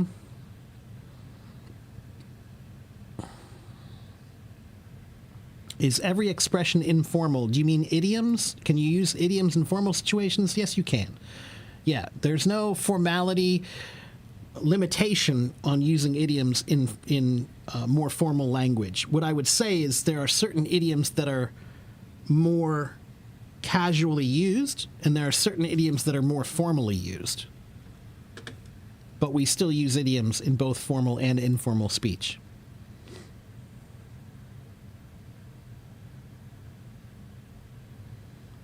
Are there anyone else, or is there anyone else? Yeah, is there? What's the difference between claim and get?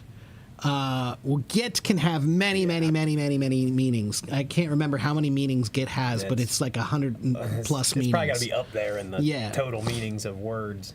It is. Yeah. To claim can have a couple different meanings. To claim something could be to tell people that this belongs to you, right? Did anyone claim this jacket? Means, did anyone say this jacket is mine? I claim that jacket. That jacket is mine. He claimed he was the greatest, right? Or even more kind right. of So figurative. To claim something could mean to put your ownership on it, or to say that it's yours. Okay, to say that that's you somehow. Okay, that's to claim something.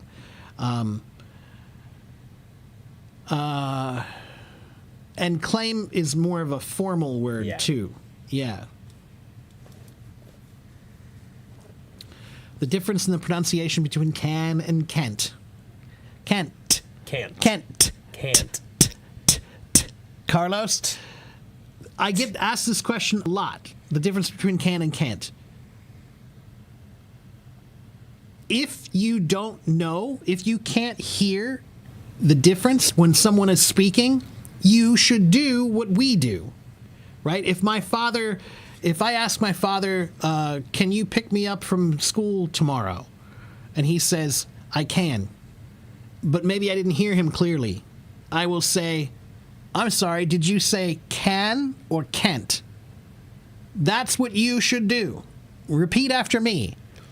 I'm sorry, did you say can or can't?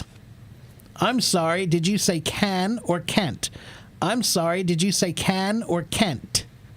All right? When it's pronounced correctly, it should be obvious, Yeah. but there are some times when you're speaking when that T might be hard to hear. Okay? But that's what you should do.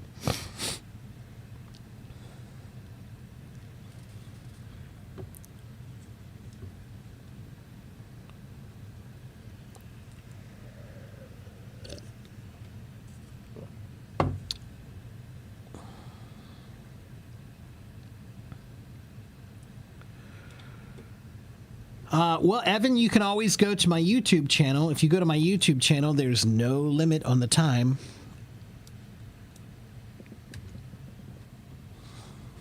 I'm on YouTube right now as well.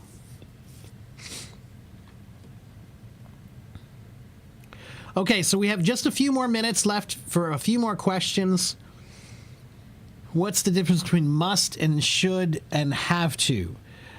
Iman, in most cases, those are interchangeable terms. Okay, if I say you must go to bed right now, that's more of an order, Yeah. a command. If I say you should, that's a suggestion, right? You should do it. If I say you have to, it's like it could be a command. It could be a command, or it could be just telling somebody how serious something is. It's still your choice, but if I say you must study for your test, It's an order. that's an order, Yeah. right? If I say you should study for your test, that's a suggestion. If I say you have to study for your test, I'm telling you what you need to do. Yeah.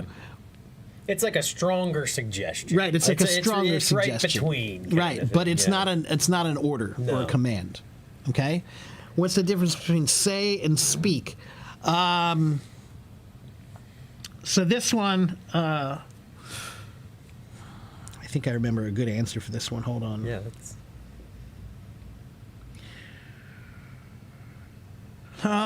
Okay. Speak is used in more formal or authoritative situations. So, if I ask him a question but he refuses to answer, if I say speak, I'm telling him formally he should speak to me. He should talk, right? You need to speak to me, right? If I say I need to talk to you, that's one thing. If I say I need to speak with you, that's more formal. Yeah. It sounds like it's more serious, right? So let's see. yeah, and you wouldn't say I speak something. You would say I say something. It would be, Right. So we yeah. use say when we want to have a very neutral feel to what we're talking about. What did he say? What did she say? Yeah. Did he say it? Did she say it? Okay. We use say when we're talking about when we report speech, right? We're reporting information. He said it. She said it. Did he say it? Did she say it? Okay. We even call that he said, she said. Yeah. He said, she said means said, like she they're all said. arguing about who did it, right? Who's guilty. Okay. All right.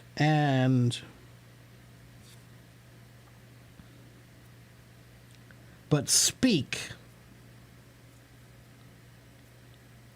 Wow, this is a long explanation. Yeah.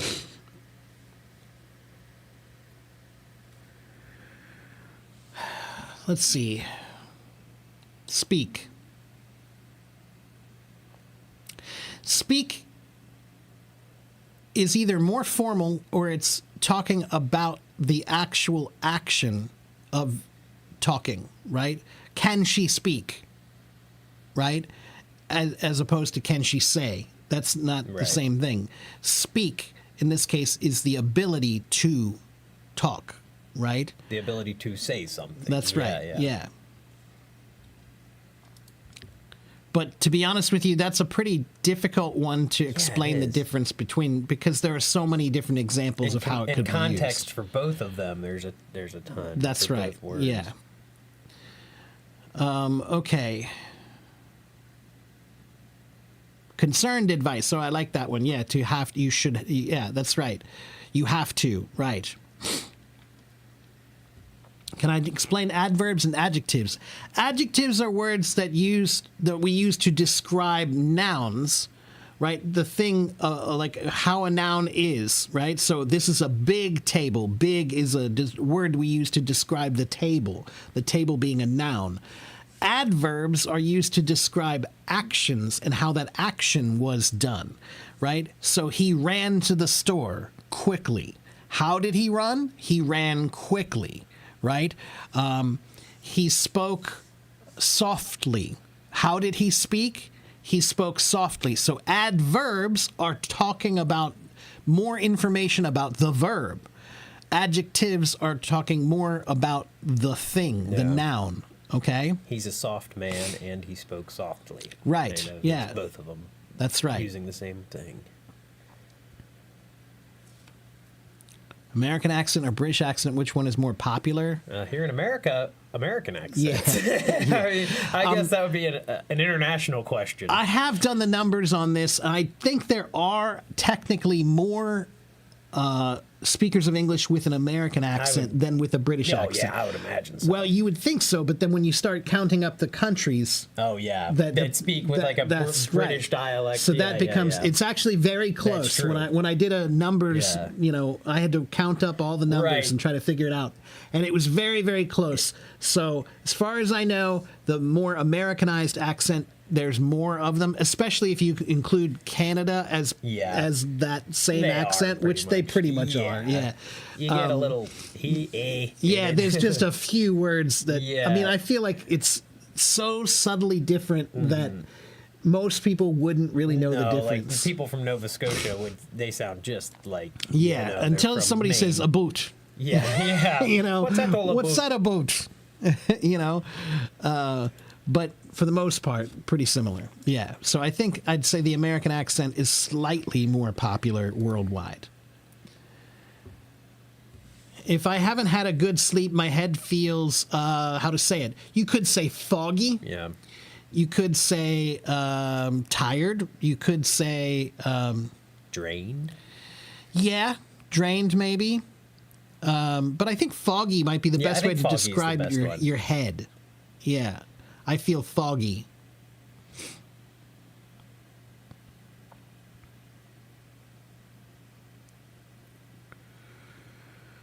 Yeah, of course. There are many words, Musali, there are many words in English that have more than one meaning or more than one way to use them. So that's why it gets confusing. Yeah. Foggy. Yeah, dizzy, you could say maybe dizzy, but dizzy... That would almost imply there's something wrong, as opposed to just getting a rough night of sleep. That's right, yeah. Drowsy would be a good one. Drowsy is a good one, yeah. But it's spelled D-R-O-U-S-Y.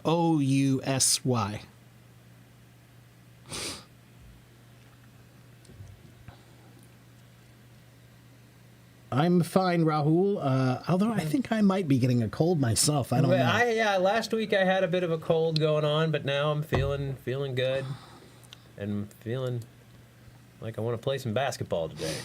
Can I tell you the English tenses used in daily life? There are too many English tenses. Yeah, there are too many. All right, so let's take a look at that.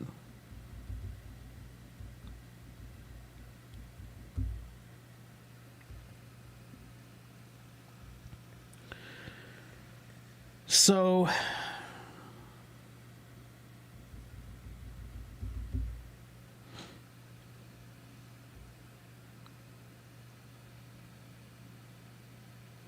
okay, so present tense is definitely the most common, right? Present tense, past tense.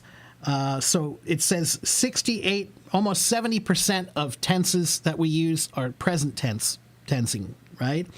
22.4% is past tense and 8.7% is future tense.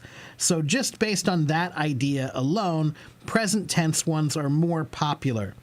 So simple present would be very popular.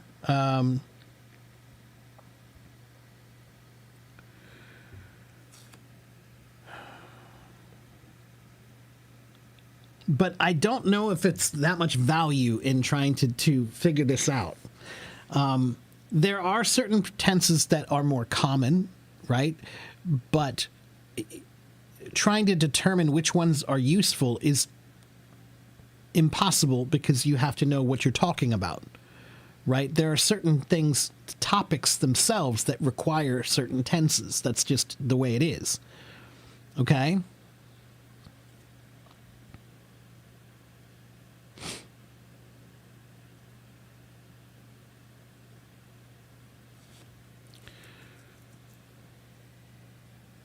Dizziness has 4 different diseases. Maybe more. Yeah, I don't know about that, Musali. Dizziness is a symptom of many, many, many, many, many things medically usually. But yeah, dizziness means you think the room is spinning, right? So you feel like you don't have good balance. That's dizzy. Okay, if you feel dizzy, it can be because you're tired or you're weak or you haven't had enough water or it's too hot, and then your mind starts to feel like almost like you're going to faint. Yeah. Okay, that's to be dizzy.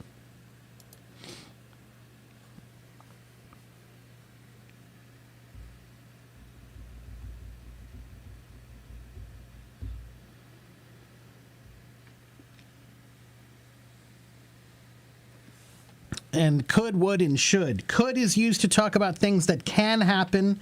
Would is used to talk about things that will happen in an imagined situation.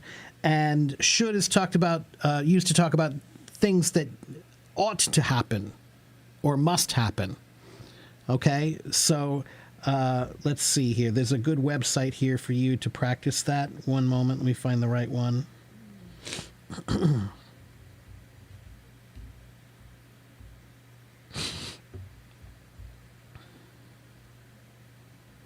Yeah, this one here is pretty good. Let me see if I can send this to the chat.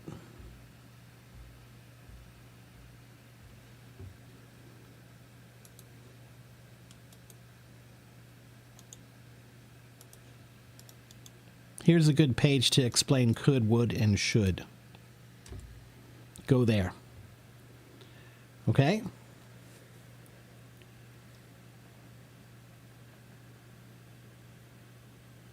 For meanings medically. Oh, okay.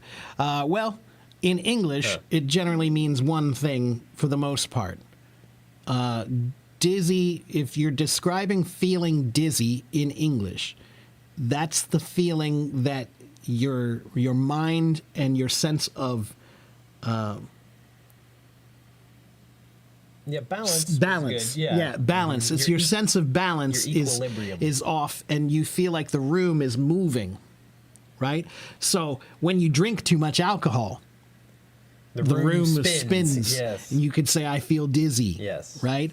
Or if you turn around many, many, many times, right? If you turn around many times, then you'll feel dizzy. That means you lose your sense of balance. Yeah, we have that game where you put a baseball bat on your head and then you spin around. I don't think they know that. And then you try to hit a baseball. Yeah. And you drink. That's right. Okay, so what do we say to seat in a helicopter? You mean when we usually say we're flying or riding in a helicopter. I think that's what you're talking about.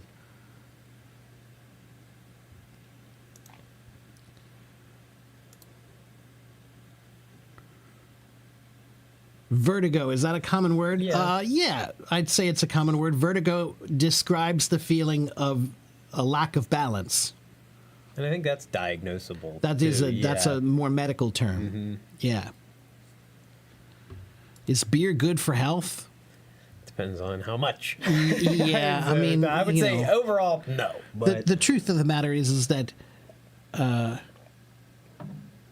don't think there's any such thing as a truly healthy diet. Right. Because whatever you eat, I don't care where you are from in the world, there's something that you eat that probably is not good for you, or in large quantities is not good for Yeah, you yeah. or something. No, but I think you're right, because overall, they try to trend towards whatever's the healthy and this and that, but in reality, everything has some type of drawback Right, to it. yeah. When I was a kid, Yeah. they said butter was the worst thing in the world, and they encouraged us to eat margarine. Now it's like reversed. And now we Yeah. know that margarine is like one molecule away from It's a plastic. plastic byproduct. Margarine is not good for you to eat, and butter is not as bad as they said. No. Cheese too. They used to say cheese was not good, but now they actually say Right. cheese Well, is pretty good for you. that was back when it was all about hating fats. Right. And now it's about carbs more. Right, or they and- talked about wine. A glass of wine Yeah, every day is good for you. But yeah. who is it really or not? Right. You can find a study that'll show, that wine is good for you or that wine is bad for you. You can find a study that'll show beer is good for you or beer is bad for you. Depends on who's interpreting it. Right. Where does the word vertigo come from? There's a good question. That is a good question. I wonder if it has something to do with vertical.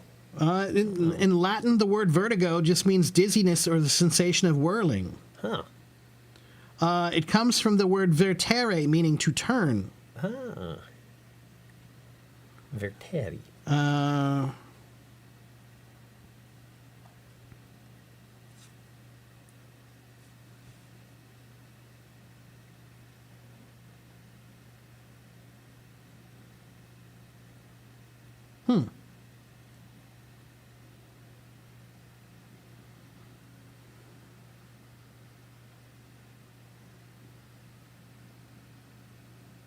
Yeah. So the original word is actually Latin, vertigo, meaning dizziness.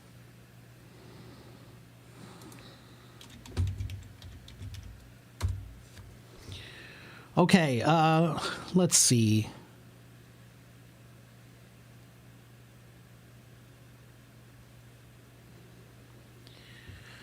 Ahmad, there is no key to speak English like native speakers.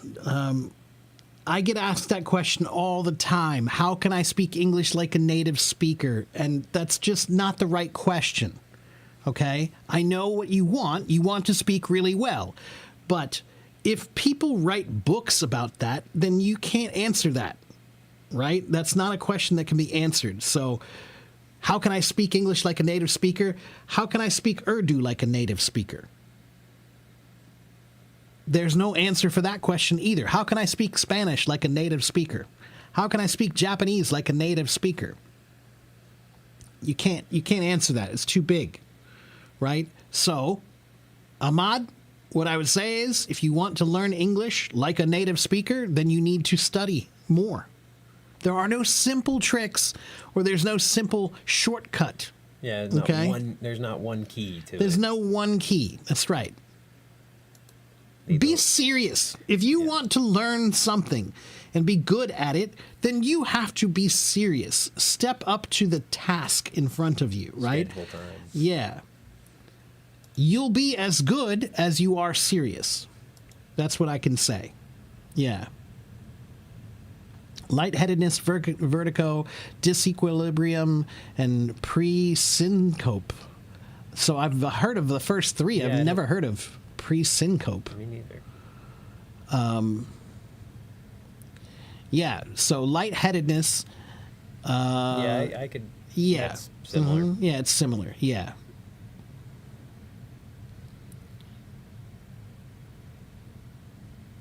What skills can the old teach the young? Patience. Patience is the only one. Yeah, patience. Teach them how to shoot a jump shot. I don't know. Depends. Why is everyone asking to meet the level of native speakers? Because you don't know the right questions to ask. You ask the big questions because you can't think of the smaller questions to ask. And I think that's what they hear most often when listening, to these languages, and so that just becomes the baseline for. Yeah, I what they suppose. what they but think but is, here's what I tell everybody that says, "How can I speak like a native speaker?" Not every native speaker speaks well. Yeah. It would take me all of 15 minutes to go on Facebook and find somebody with horrendous English. I'll call my friend right now. Right, yeah. We'll get him, Yeah, I can call somebody too. I'm sure I could call somebody and put them on the phone, and you will listen to their English and be like, wow, Yeah. that's not good, right? So not every native speaker of every language is a genius at speaking that language. It's a silly question, okay? I can find plenty of native speakers who don't speak well. So don't try to speak like a native speaker. Try to speak like someone who speaks well, okay? Clarity, like you always say. Yeah. Can you explain the word ingenious? How is it different from intelligent?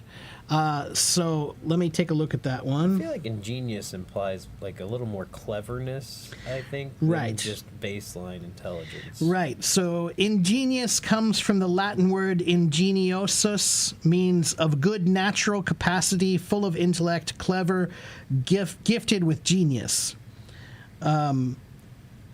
So actually, it's kind of funny because the word genius originally, it means, where is it? Let me find it.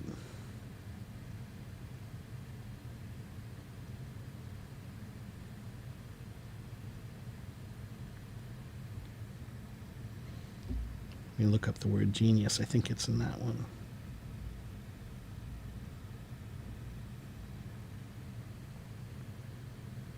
Right. So they used to believe when they called people geniuses a long time ago, that's because they believed there was like a spirit or an angel or something that was following you around that was giving you these abilities to do great things. Imbuing you. Right. So the word genius itself, it meant a guardian deity or spirit which watched over the person from birth. Huh. Right? So that's the original meaning of genius is that. But ingenious, in this case, the in means inborn. Inborn, right? So people who are ingenious are usually intelligent.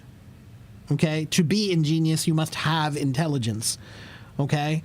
But I think that the word ingenious means very clever, right? If I say that's an ingenious design, that means a very clever design that nobody else thought of. They didn't have the intelligence to think of. I think that's the most common context for ingenious, too, is when talking about inventions or objects almost. Yeah, More- yeah, it or can be ideas. used- yeah, or Yeah, ideas. ideas, It can be yeah. used to describe a person, but yeah, I think generally it's Yeah, genius is the word we usually Right. use when we're describing Right. a person. right.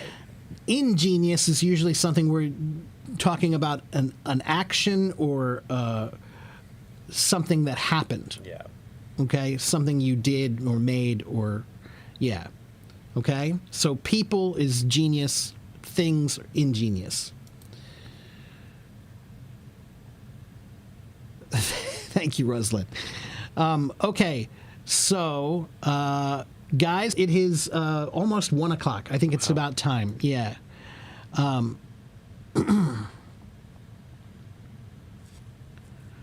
Please explain gifted and talented. Okay, I'll explain that one last. These last few questions here. So,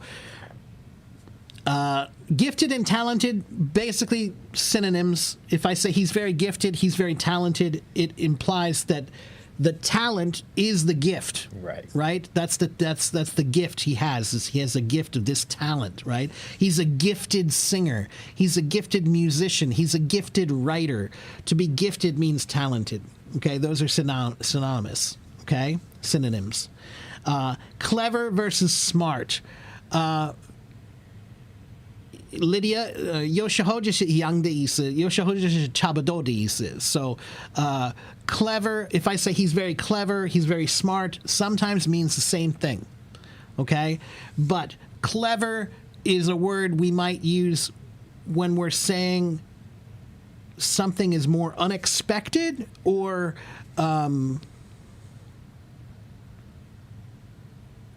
yeah, it implies something like an intelligence that was unexpected. Yeah. And maybe someone who's not smart can still be clever. Right. In ways. That's true. You know? Right. Yeah. Yeah. So cleverness It's more like not common sense, but it's in that sort of vein. It's I like, feel like we always describe foxes as clever. Why? Because they are pretty clever. They're smart. They'll figure out the solution to a problem. They'll think about it, right? So a bear might just use his arms and his weight and just break down the door. But a fox might take the time to try to think about, how can I open the door? So is the bear clever?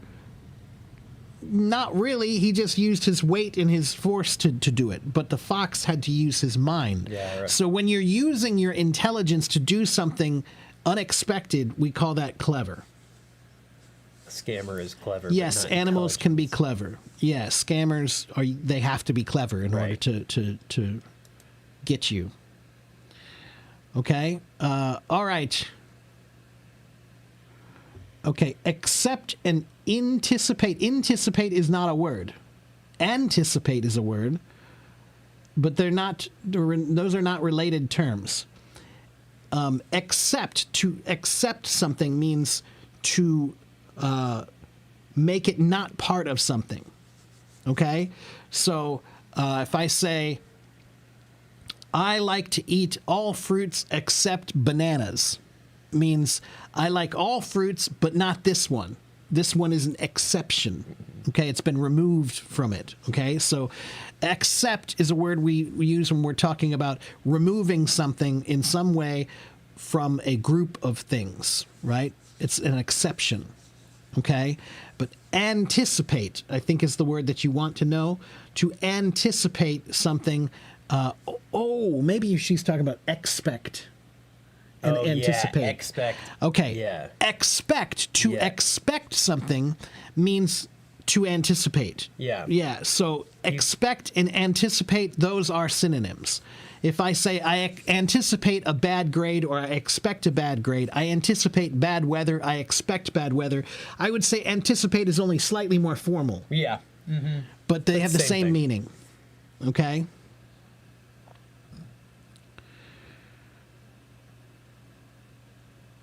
Okay. Can smart be used on animals? Yeah, of course it can. Yeah, absolutely. Take care, Bellin. Bye, Bellin. You've been working on your accent recently. You're confused because regional accent. So which regional accent would you say is easy? Probably ours. Yeah, Midwest. The Midwestern accent is probably the easiest one.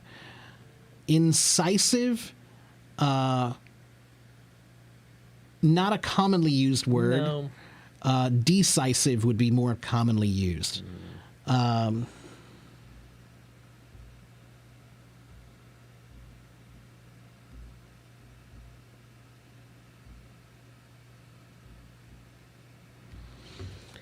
Okay, so incisive is a word you can think about your teeth. Your incisors are the biting teeth. Those are the ones that we tear meat with, right? So if something is incisive, it's very direct, right? It's sharp. So think about incisors. Your incisors are your sharp teeth, okay? Getting right into the meat. Yeah, so if I say, let me see, do I have an example here?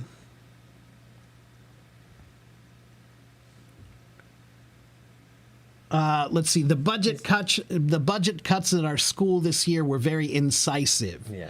which would mean they were very direct and penetrating, and they had a big effect. Yeah, his opinion and directness was incisive, or his viewpoints were incisive. Yeah. So incisive.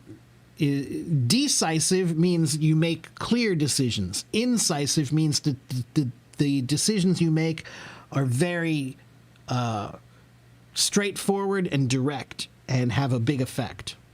Okay? Okay, guys, so it's about time for us to go. We've been here for 2.5 hours. Yeah. So, yeah, that's a good time for us to call it a day here.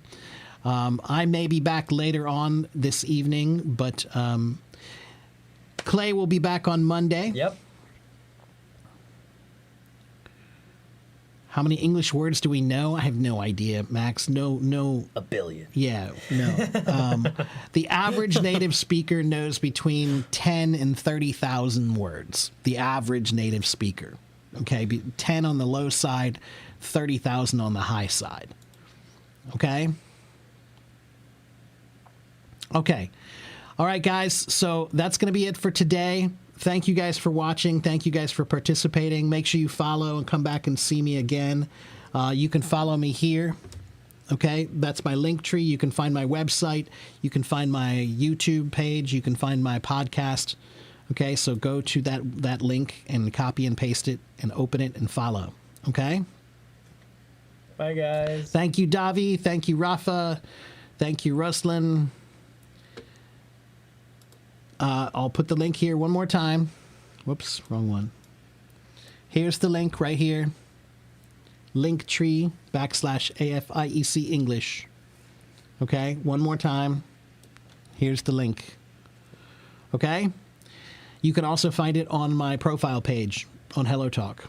All right, guys. Thank you guys for watching. Thank you for participating. Thank you for following. Have a good morning. Have a good afternoon. Have a good evening wherever you live in the world. And we will see you next time. Don't forget to be a language warrior.